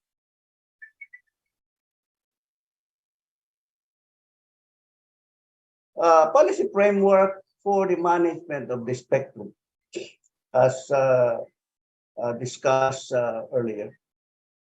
The ITU, through the World Radio Conference, allocates RF spectrum to specific services, such as say, satellite, maritime, aeronautical.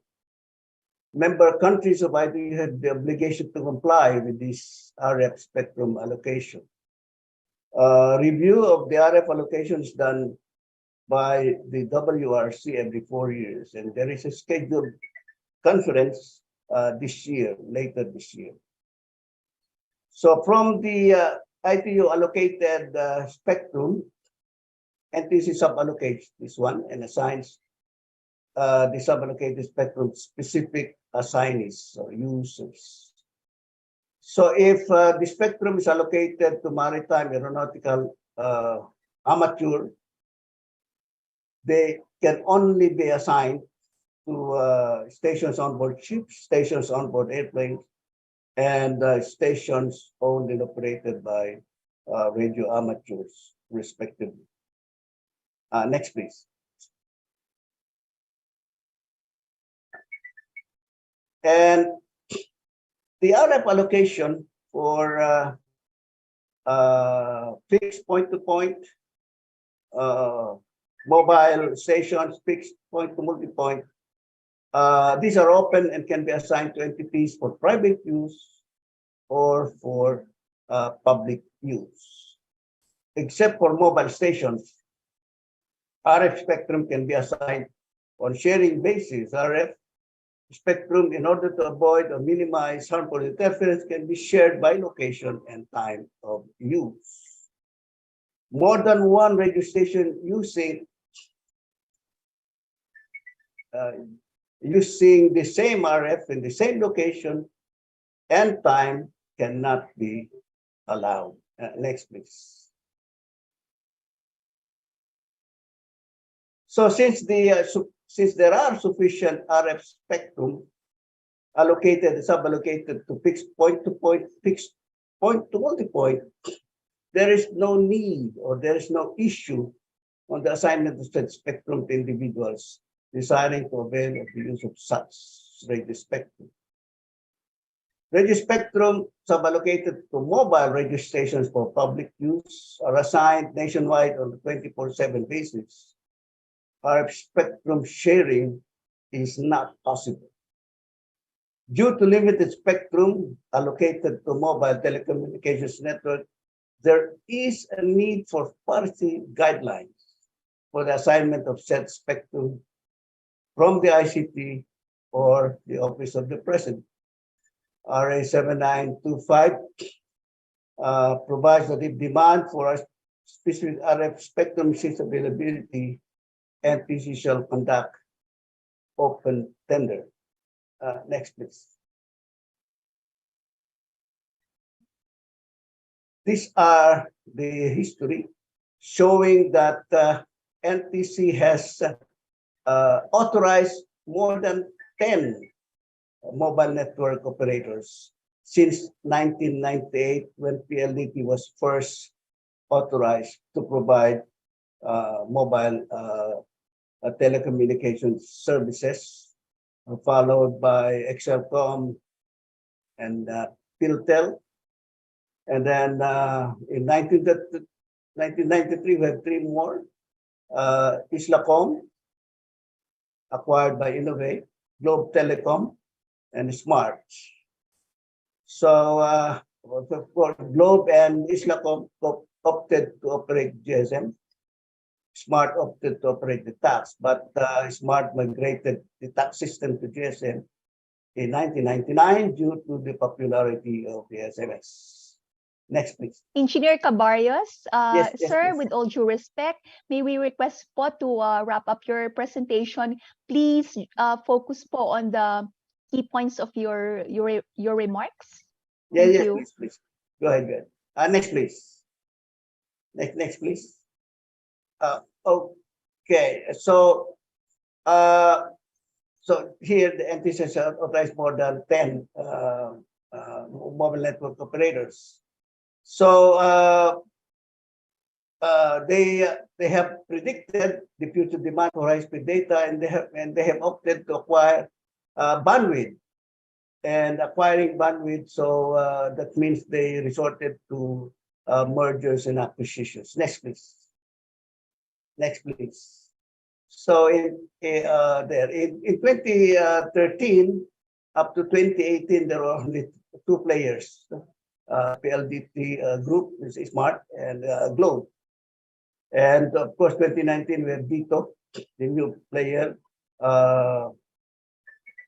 which was chosen by a bidding process. What I suggest here is for the ICT or Office of the President to issue a policy limiting mobile broadband network operators to only 3.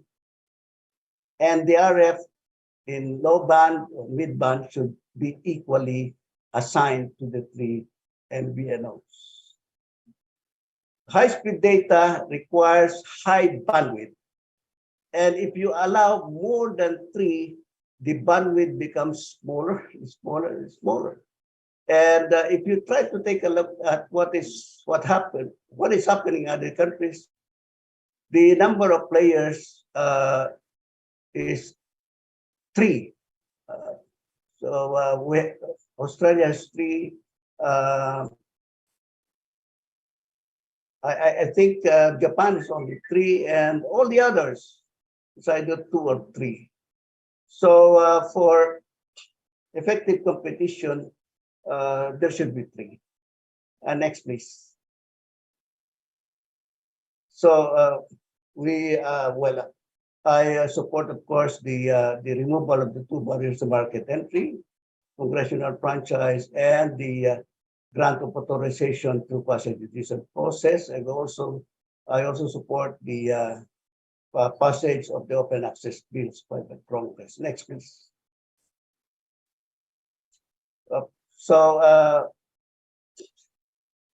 The ICT should continue, or the SUF collected the collections on SUF should be earmarked. Parts of that SUF collection should be earmarked to extend broadband infrastructure in GIDAS. Next, please.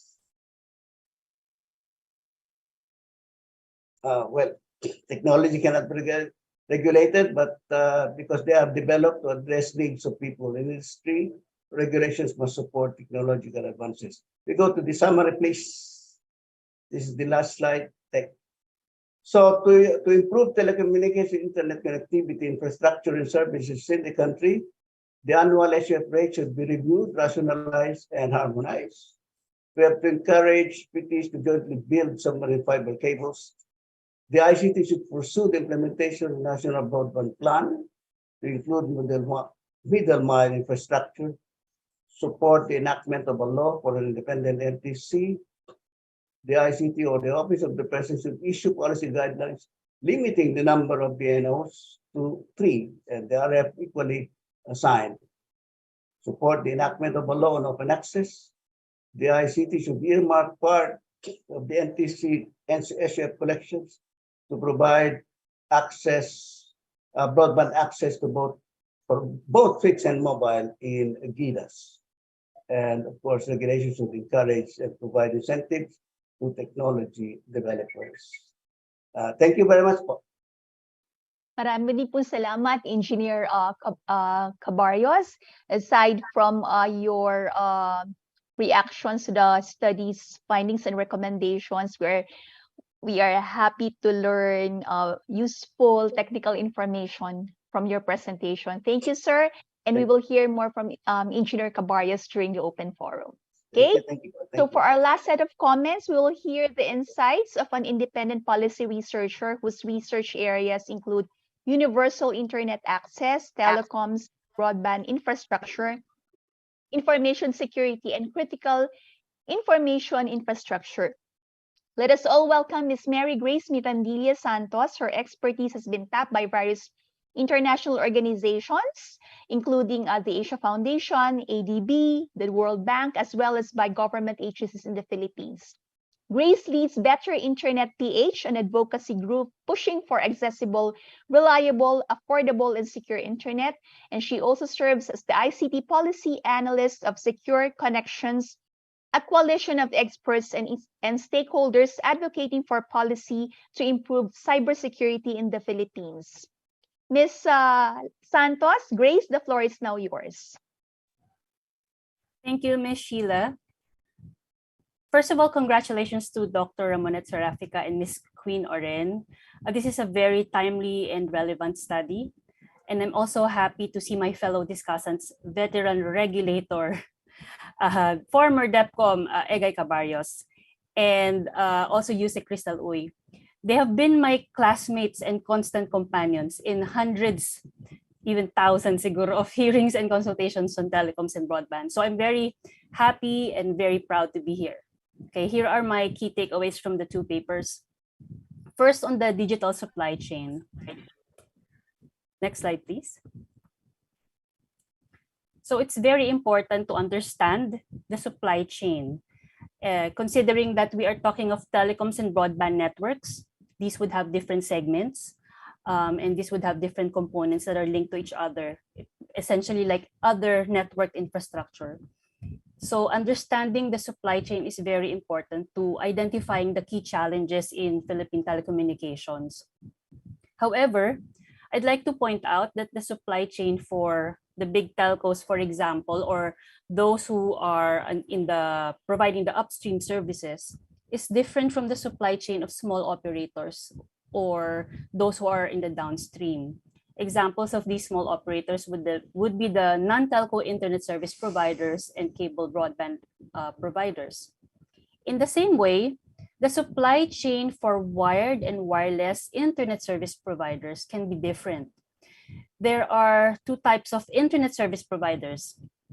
Those that use wireless technology, such as your mobile network operators or MNOs. Here in the Philippines, that's Smart, Globe, and Dito. And those that use wired technology to offer broadband via cable, such as your fiber service providers. So your MNO, such as Smart, Globe, and Dito, would rely, for example, on towers. And recently, we have independent tower companies, so they're part of the supply chain. However, your fiber to the home service providers do not use towers. What they use, for example, would be poles, the electricity poles, for example, that we see, especially in the urban areas where they attach the cable. They also need to dig the road or dig the ground if they want to install their fiber optic cables underground. So these are two different scenarios when your service providers use different technologies. So I suggest that in future papers, but I'm pretty sure Dr. Serafica and Ms. Oren are very aware of this, that there can be a distinction between these two services and two technologies given the nuances of each. So I'd like to point out that while existing laws lump them together as telcos or telecommunications companies, these are actually, the report actually talks about internet service providers. We no longer heard about voice calls or SMS, the typical services, or landline telephones, the typical services of a public telecom entity. The country's most dominant internet service providers happen to be telcos, mobile network operators to be exact. However, I'd like to point out that not all ISPs are telcos. And this was actually shown in the presentation where cable TV operators were highlighted. And I'm very happy to see that, because we need to realize that being an archipelago, as you said, Krystal mentioned earlier, and as Tepcom Cabarios mentioned, an archipelago has a certain, has geographical features that necessarily offer, different challenges. So it's very important to see the benefits of having different types of networks that use different technologies and different business models, which I'll explain later. Okay.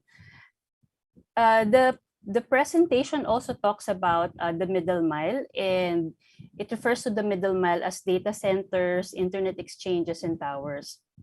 So maybe just to add to the discussion, to add some layer to the discussion of middle mile. Middle mile is more crucially transport, or what we call backhaul.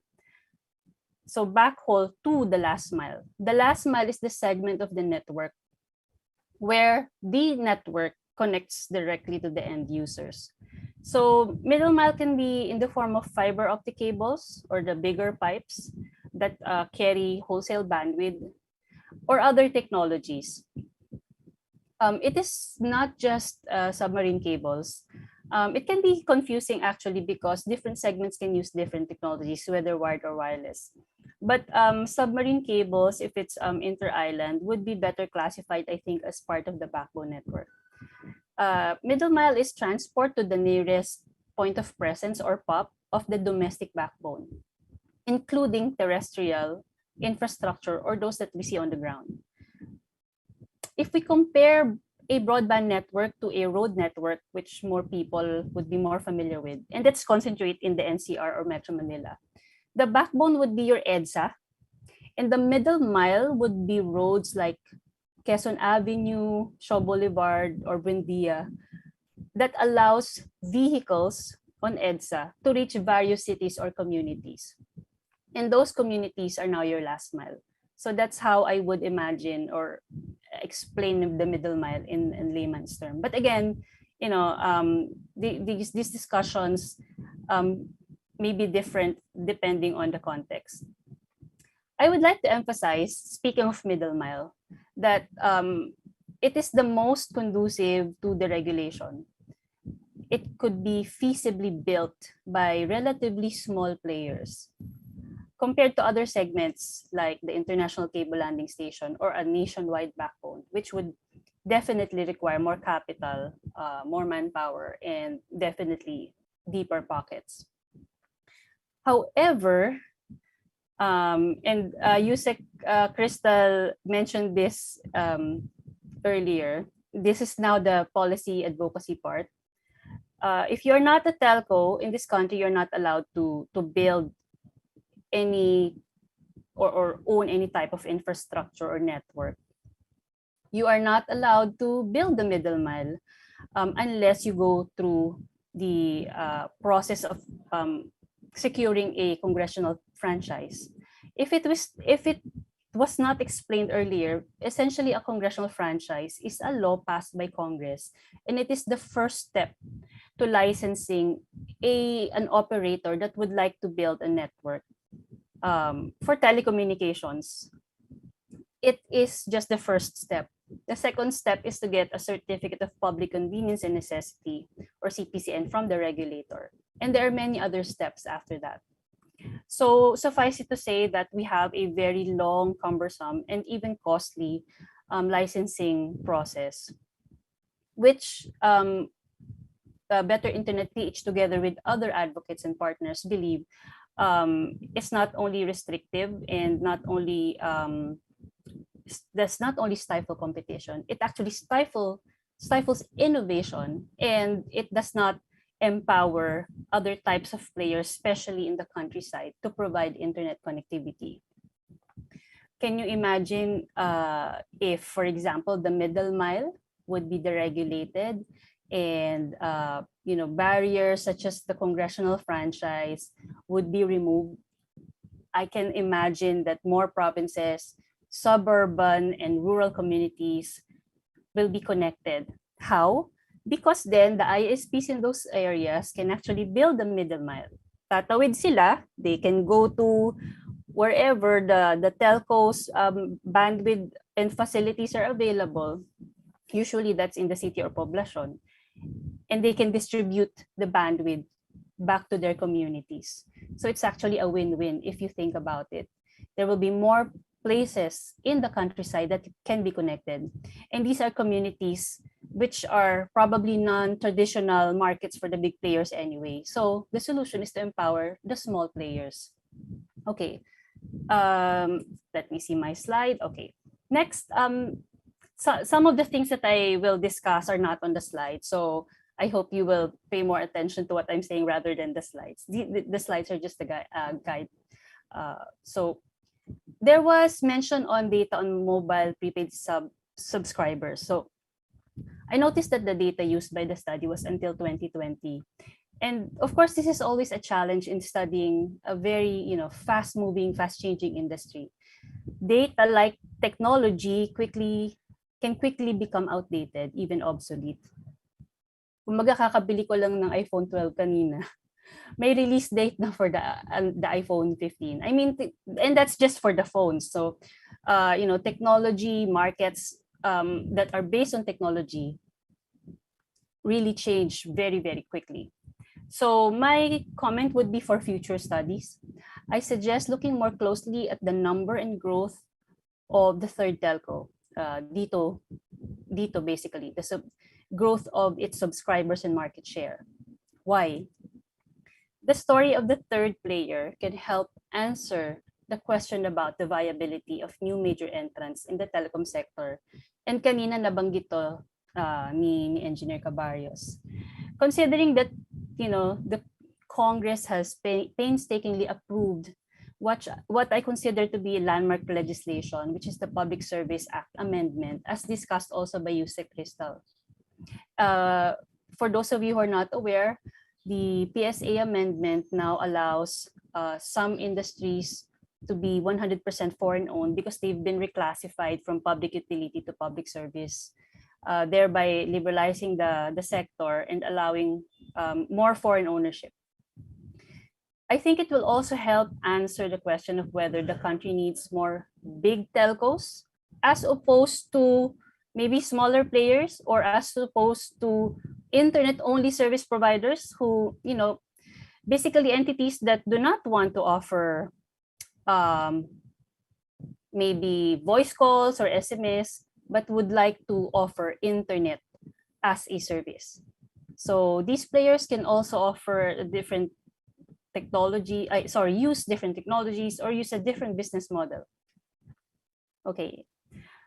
For fixed line broadband users, so this was also mentioned in the study, the total subscribers for fixed or wired broadband has actually grown substantially since the pandemic.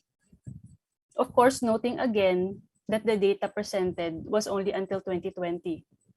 I think it's very important to emphasize, very, very important, that non-telco service providers or the small players now collectively serve at least as many subscribers as one of the big telcos in terms of fixed broadband.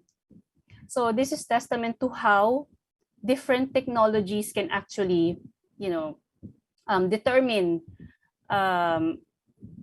innovation and offer innovation and actually offer competition if the laws that we have allow it, and if the market would have enough players to provide the service. This is connected to my previous comment about looking at non-telco players that use technologies other than the telephone network and adopt a different business model. I'll give you an example. So at the recent Philippine Cable and Telecommunications Association convention, or PCTA's convention, I met a small cable TV operator in Capiz that now offers broadband, actually offers fiber optic cable service using a different business model. It's actually prepaid fiber to the home service. And this is in Capiz. So can you imagine if this small player that is innovating in terms of its consumer market scheme can actually thrive? So we no longer need to rely on prepaid mobile data because now fiber can be prepaid as well. And usually throughout history, if you look at how telecoms and internet is in the country, it's innovation actually comes usually from the small players, the new entrant, the competitor. And what happens is that the incumbent players are kept on their toes, and they are forced to innovate basically. So it's always good to have always good to create a space for small players who can innovate and who can actually compete. So allow them that space to grow and eventually compete. And also related to that, and to answer the poll earlier, the question was, do you think it's time to change the Public Telecoms Policy Act? My answer actually was yes. But also I think it's time to consider a law specifically for internet connectivity. Why? Because we want to remove the baggage of legacy networks. Telephone networks, essentially the Public Telecoms Policy Act, if you read it in its entirety, talks about the telephone network. It's the PSTN, or the Public Switch Telephone Network. It is time to pass a law that embraces digital technology and connectivity. And it is in the form of the Open Access in Data Transmission or Internet Services Act, which both USEC Krystal and DepCom Cabarios mentioned earlier. So it's time to pass that law. Okay, next slide, please. Okay, there. Barriers to entry must be addressed to unlock the potential of Philippine telecommunications. But if we look at the barriers, three things were mentioned: cost, licensing, and civil works. In terms of cost, I think we should look closely at the source of the bottleneck. When looking at the cost of bandwidth, it's not really the bandwidth that's expensive. Globally, the cost of international bandwidth has been going down rapidly at that. But do we feel it in the Philippines?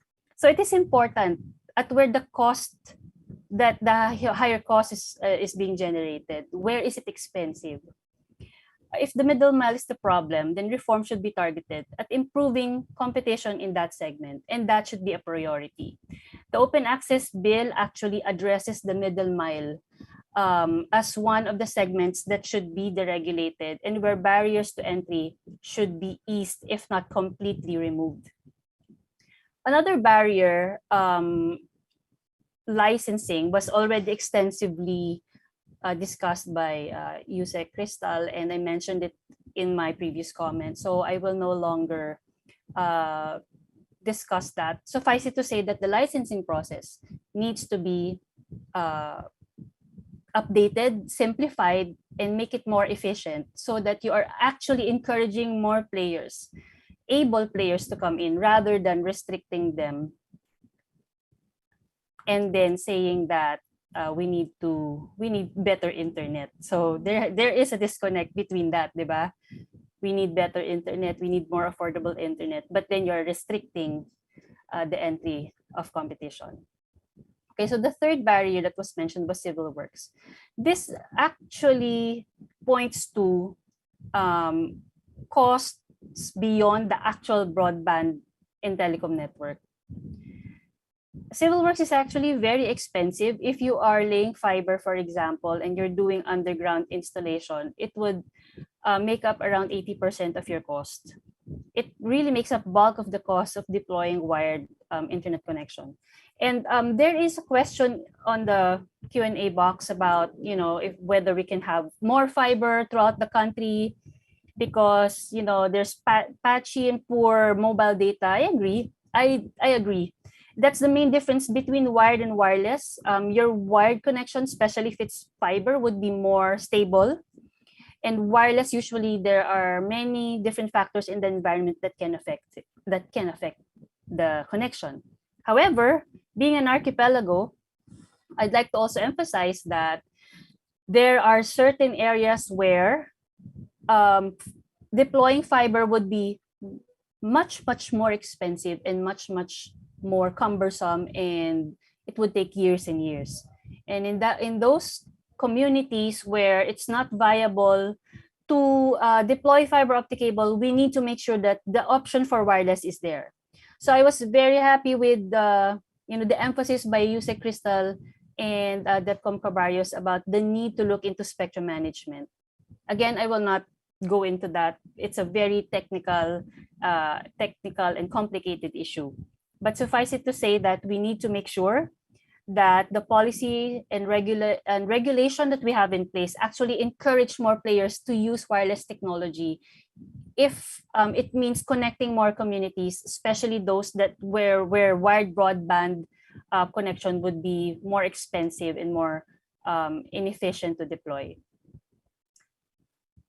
Okay, next slide, please. This is my last slide. The Better Internet PH and its partners have always believed that internet in general, but more specifically Philippine internet, can thrive or will grow in diversity.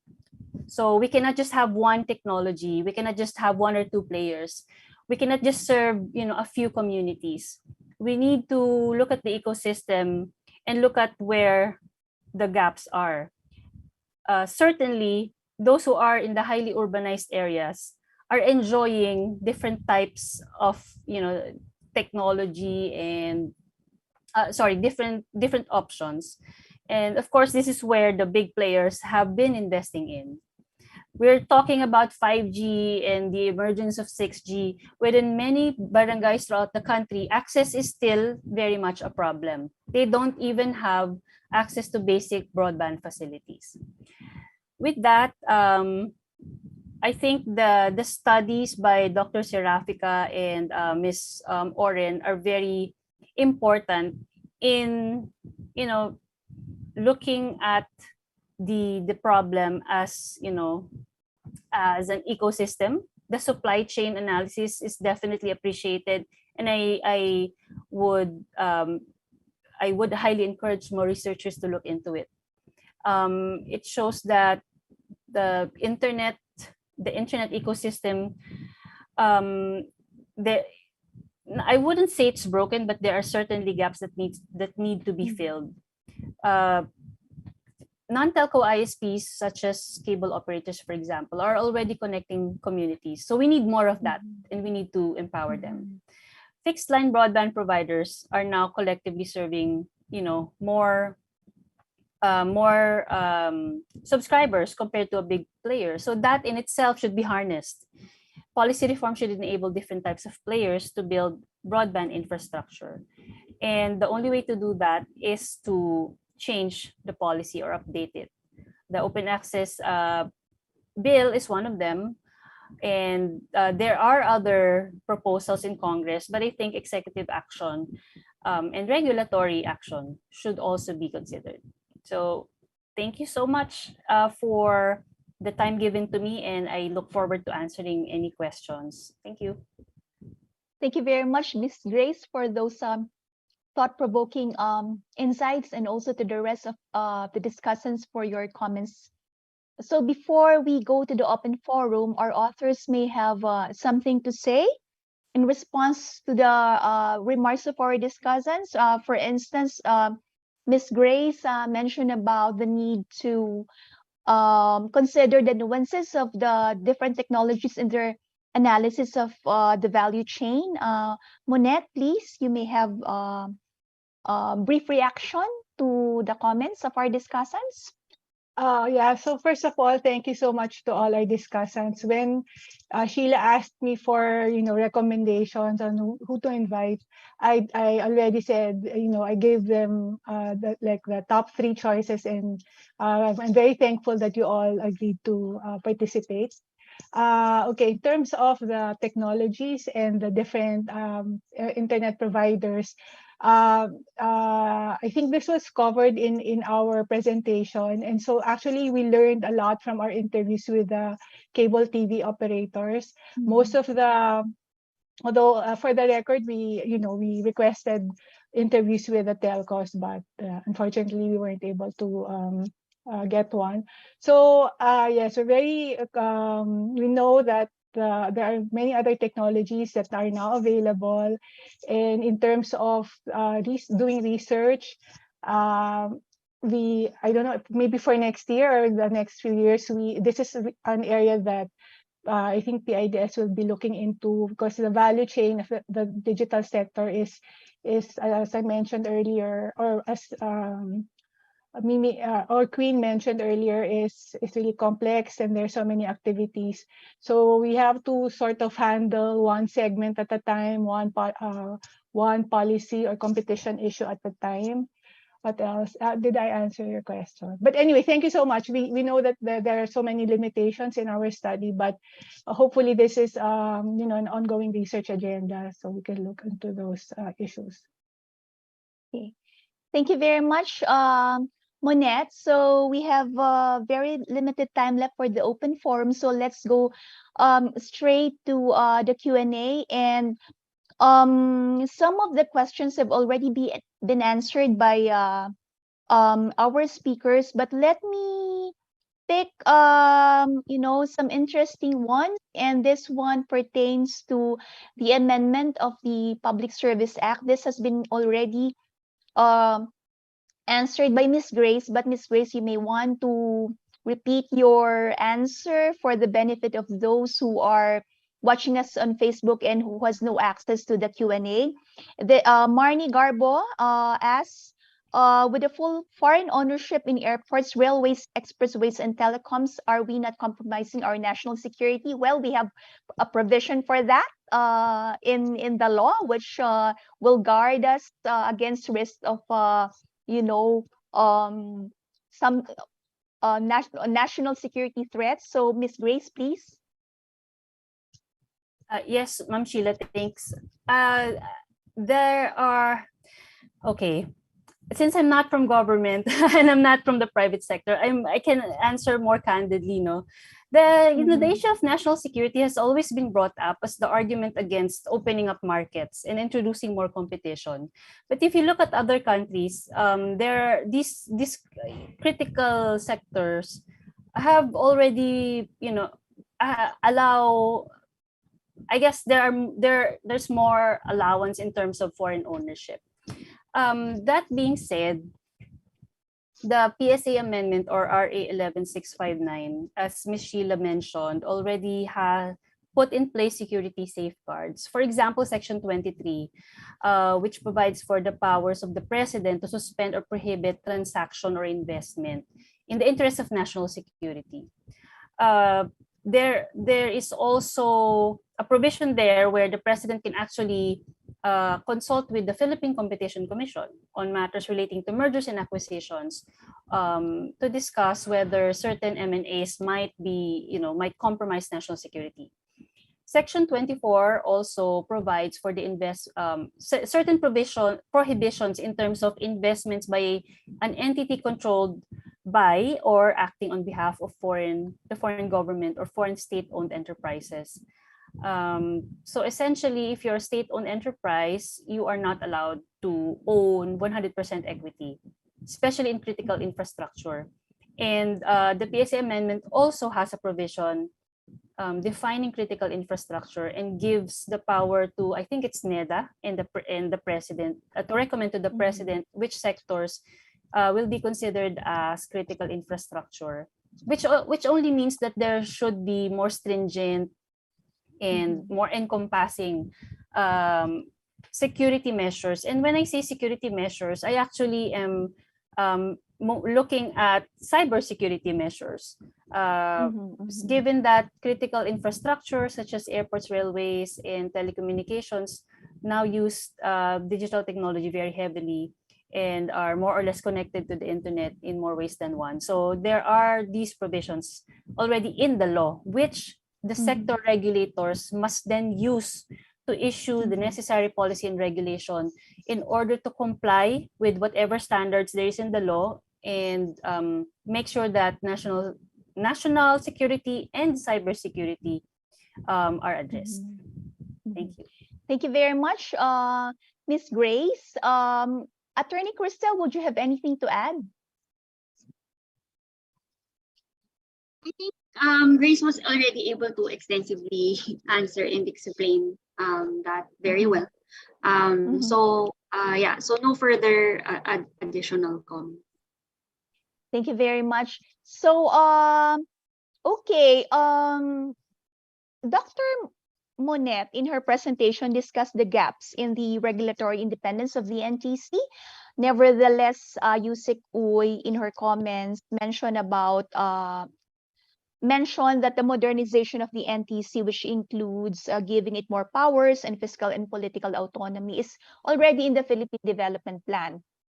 So, what is being done at present to ensure that this plan in the PDP is realized? So, the NTC, as we all know, was formed via an executive order. So, Attorney Krystal, are we aiming for an amendment to that EO or for a new law?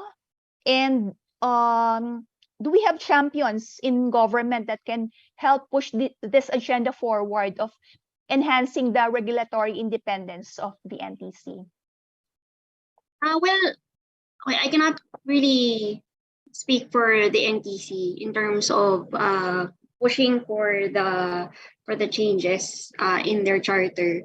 But based on what I know, as early as a few Congress back, there was already moves in the House to actually make changes to RA 7925. And at the moment, I don't have the information right now if a similar bill has been filed and whether it's pending in the lower house or in the Senate. But it's something that NEDA, for example, particularly is taking a close look because we developed the PDP, and as the secretariat to the LEDAC, the Legislative Executive Development Advisory Council, we regularly take into account what are the other measures that should be included in the common legislative agenda. So since we are very active in terms of regularly meeting and discussing these priority measures, it's something that can be considered. Thank you very much, Yusek Uy. I'd like to ask Engineer Cabarios regarding his input to this question, but I just realized that he is no longer part of the NTC. Nevertheless, I think he's still, being consulted probably by NTC from time to time. Engineer? Yes, please. Yes. Yes. You let me give my reaction to NTC. Reorganization. That one almost passed into law during the 17th Congress. The only problem was when it reached the Senate. Doon nasa floor na floor debate na. Towards the end of Congress, ay hindi na natapos. Yun na nangyari. That's the reason why until now, there is no law reorganizing NTC, providing more powers. So, yung pong sasagot doon sa satellite, are you referring to the satellite, please? Hindi po. We are may mga champions po ba sa government, no? That can help the NTC push this agenda forward of enhancing its regulatory independence. Meron po bang parang mga allies ang ang NTC you know of? During the 17th Congress, kasi it was even supported by the then Senate President JPE. Pero hindi lumabas eh. So, and during the 18th Congress, wala eh, hindi rin na-take up. This Congress, I don't know, somebody filed a bill to organizing NTC more powers. So, dapat meron eh, we have to strengthen NTC. No? But of course, a law is it takes time for a law to be enacted. So on policies, if it can be done by policy coming from the ICT or Office of the President, pwede na siguro, meaning to say, let us limit on spectrum. Waiting for a law, it takes time. Then why can't the ICT or the Office of the President say, only 3, tapos na. Okay. Then equal, tapos na. So do not have to select. Wala na. Okay. Thank you very much, Engineer Cabarios. Let's look at some more questions in our Q&A box. And this one is actually directed to our PIDS researchers. I'm not sure if you're comfortable answering this, Monette and Queen, no? It's up to you. How does PIDS view the non-renewal of the ABS-CBN franchise, particularly the inaction between the House of the Representatives and the NTC in effecting the non-renewal? Did the process demonstrate independence, transparency, and impartiality? So, up to you if you would like to answer this, Monette and Queen.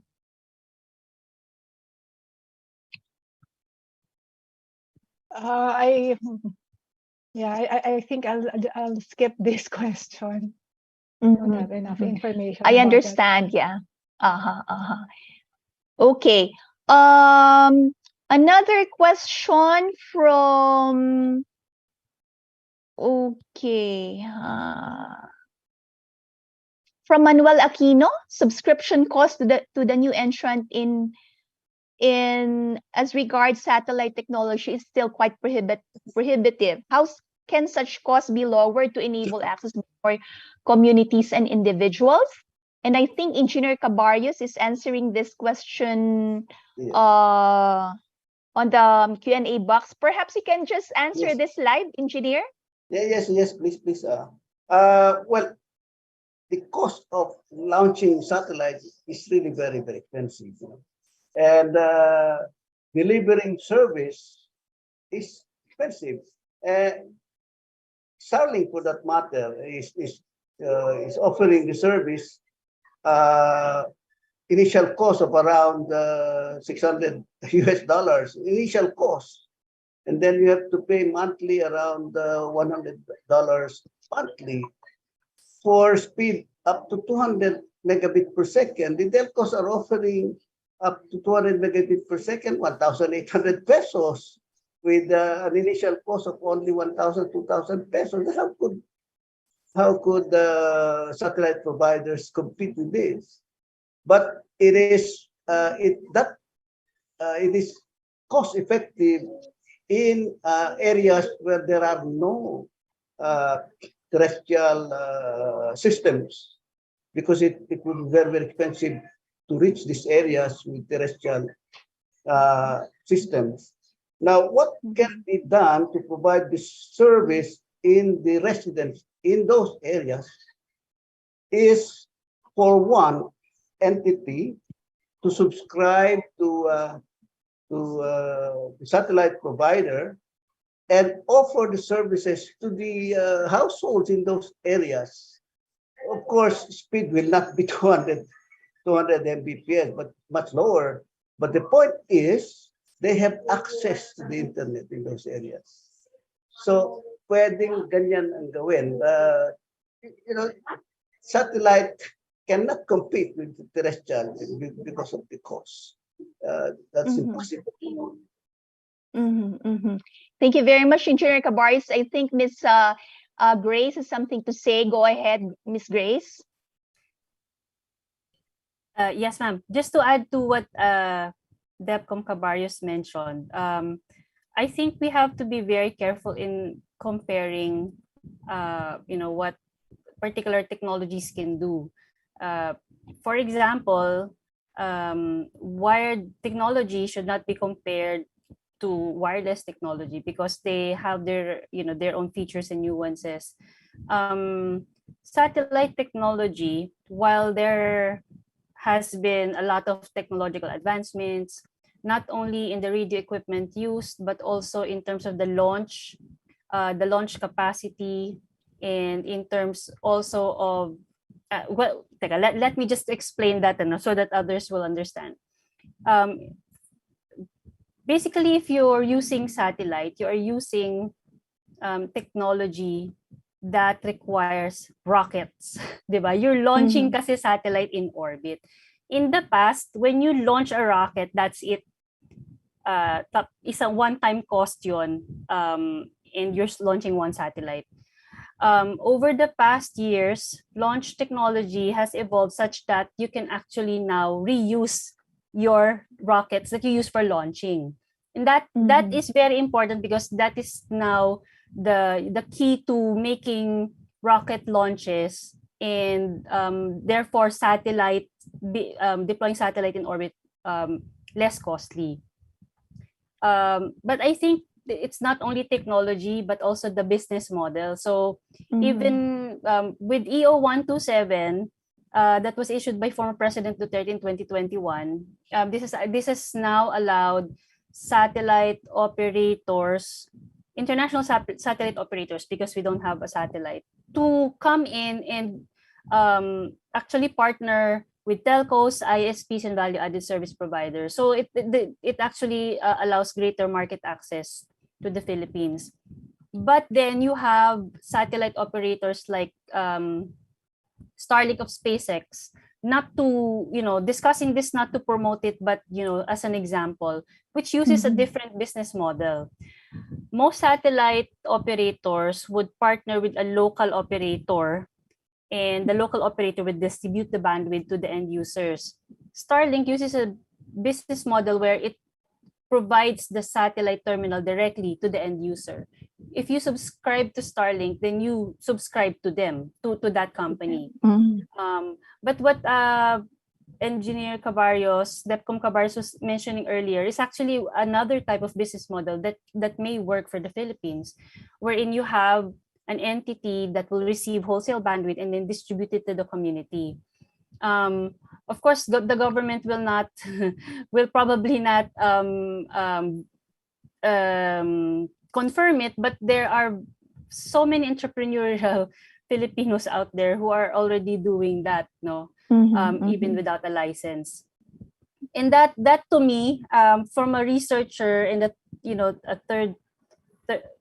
an observer, that to me is reflective of the amount of demand that is present in the communities.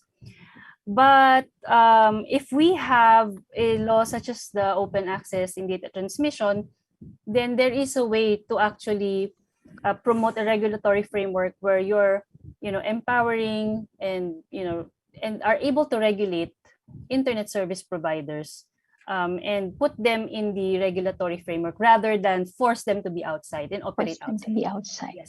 Yes. Thank you very much, Miss Grace. Okay, we have this last set of questions from our president, Dr. Orbeta. So with your approval, dear speakers, we will extend our discussion for a few more minutes. And we have here one for Yusek Uy. Yusek Uy, you said licensing needs to be fixed. Can you explain some more about how would licensing be done in a very dynamic market like ICT?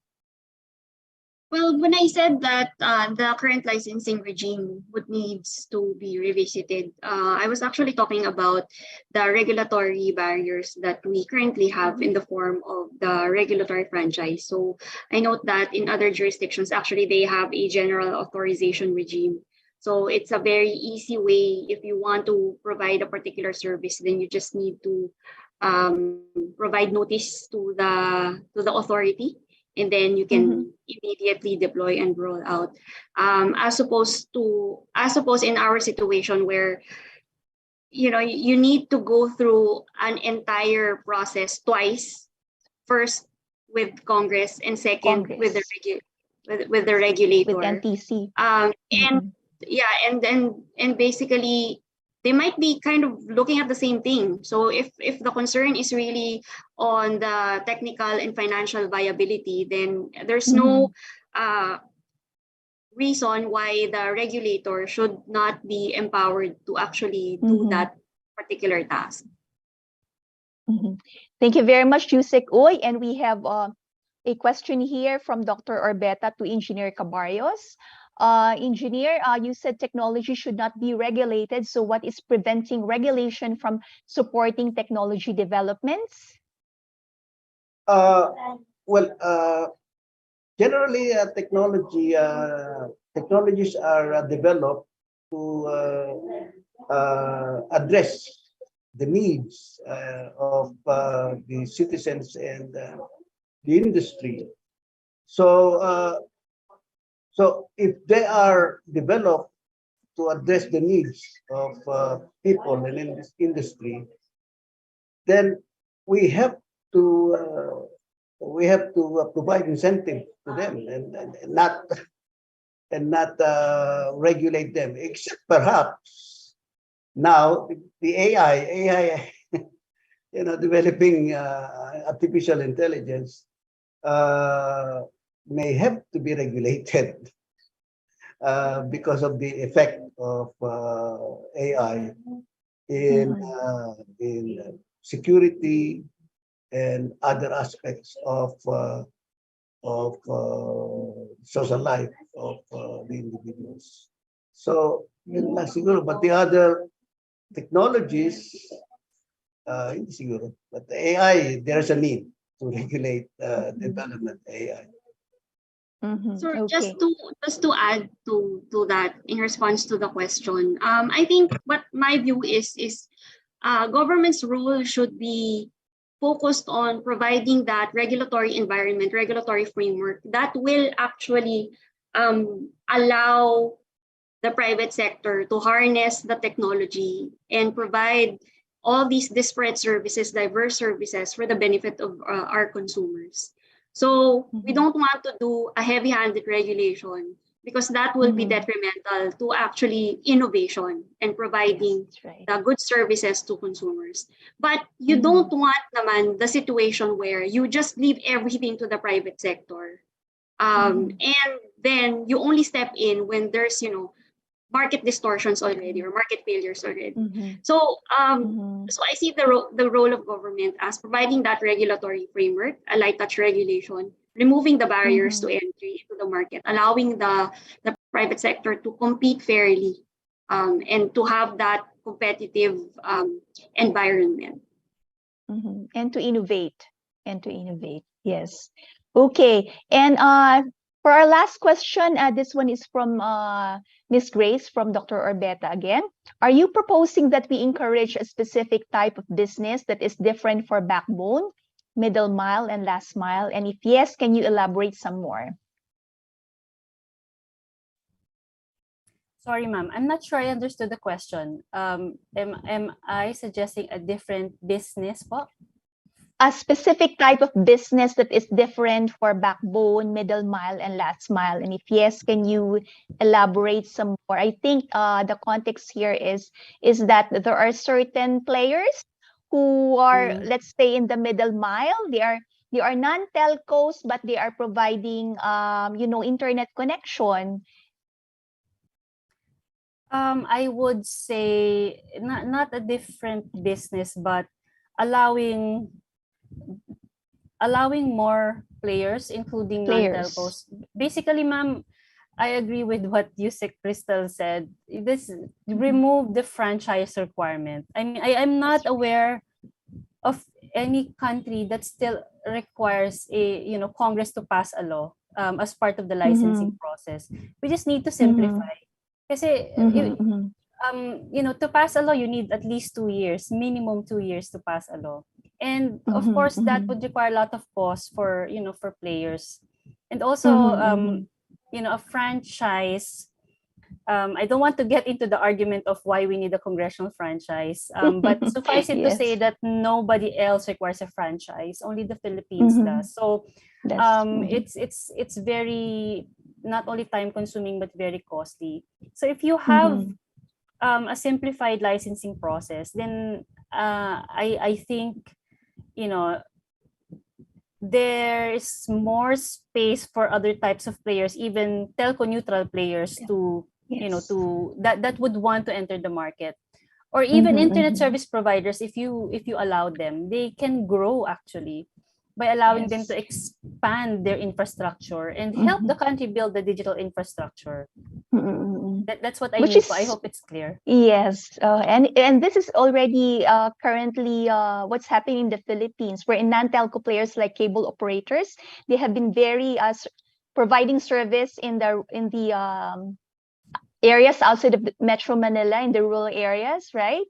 And so, as you have repeatedly mentioned in your discussion, we should encourage more participation by small players. So less emphasis on the big ones, no?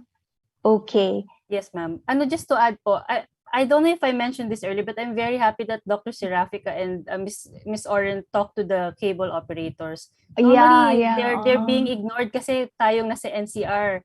We don't know that these municipal cable operators actually exist. Just to give you a very briefly an example of the barriers that these cable operators encounter. They can only there's this a special case kasi they have a certificate. They're given a certificate, no, a special one, but they're also allowed to lay fiber. But they can only do that within the community where they have the certificate. If they need to lay cable just to pass through several municipalities, they need to a PA to operate for each of the municipality. Even if they just mean to or intend to pass through, they are of course forced to operate, or kasi PA is for operation. They're forced to operate. So you'll find municipalities where there are 7 or more cable operators with the PA. But probably because they only need to pass through. So things like these stories actually show you how inefficient it is. And of course, the NTC is just following what's in the law. But that's why we need to update the law. We need to make it more efficient and less costly. That's right. Yeah, and we've always been talking about making technology inclusive. So hindi lang yon sa mga maliliit na consumers, but also yung maliliit na mga business owners, no, na gustong pumasok sa telecoms industry. Okay. Well, we had a very interesting discussion. Unfortunately, we don't have time anymore. And to cap our discussion, may I ask our speakers for some brief parting words if they have any? Can we start with our presenters, Monette and Queen, please? Any parting words that you want to leave to the audience? So should I start? Briefly. Okay. Yes, briefly. So I guess there's really a need to bring telecom policy into the 21st century. So I think if the administration, if this government is able to do that, then it would be a great legacy. Baka hindi na natin maramdaman, Sheila, but hopefully, kailangan magsimula na bago mag 30 years ang RA 7925. Oo. Thank Oo, you. yung mga buhok natin, next pumuti generation na dito. Okay, Okay, thank you. very much, Dr. Serafica. Queen, please, if you have any parting words for our audience, briefly po. Para po sa akin, marami na pong technology na nag-arise ngayon. So, kailangan din po ma-update yung law para po ma-embrace po natin yung change and maka-help po ito maging leverage po natin towards addressing digital divide. Maraming salamat, Queen. Now, may we hear from our discussants? Yusik Uy, please.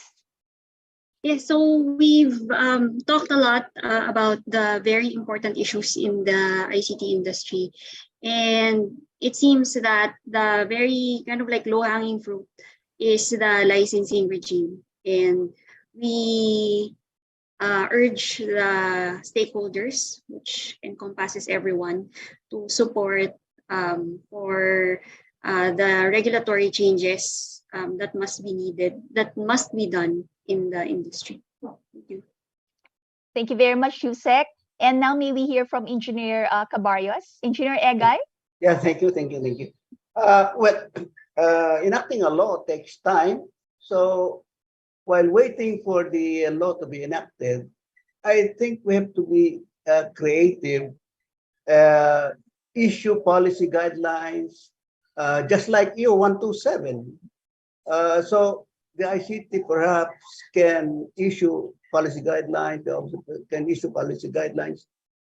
consistent with existing laws, so that we can move forward,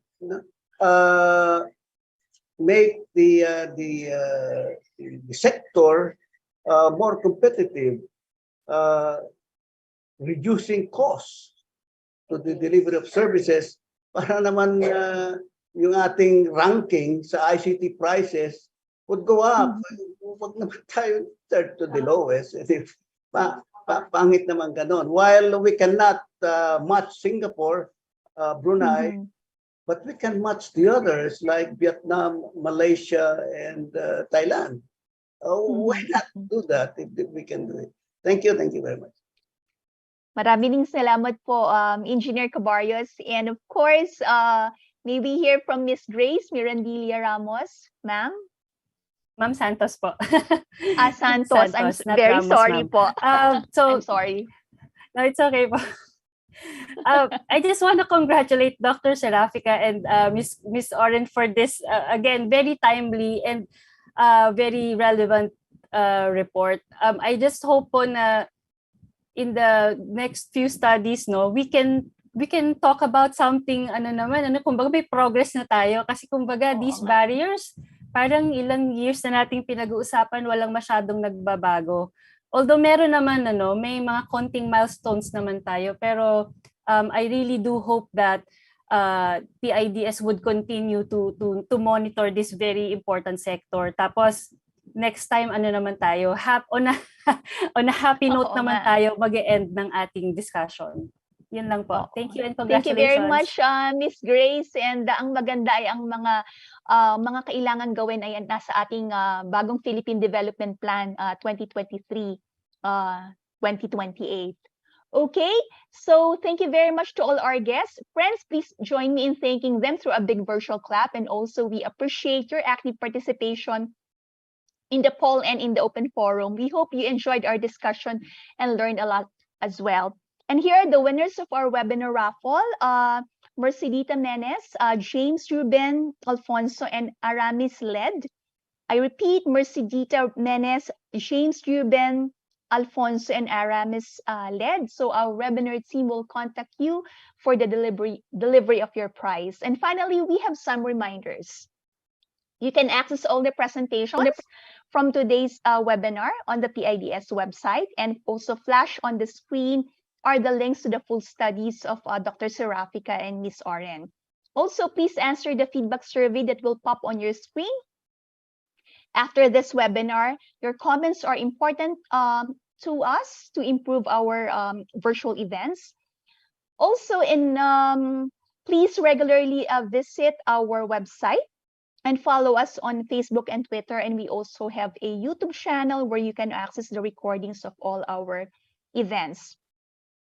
And for our last webinar this month, next Thursday, April 27, we will talk about the Regional Comprehensive Economic Partnership, or RCEP, and how it can help boost our services, trade, and tourism. We hope to see you again in that webinar. And finally, we would like to acknowledge the various organizations from the government, academe, business, civil society, media, and international development community that joined us today. This concludes our virtual policy forum. Again, our sincerest thanks to all our guests and participants on Zoom and Facebook for your active participation. We hope that you'll join us again next week. Maraming salamat po.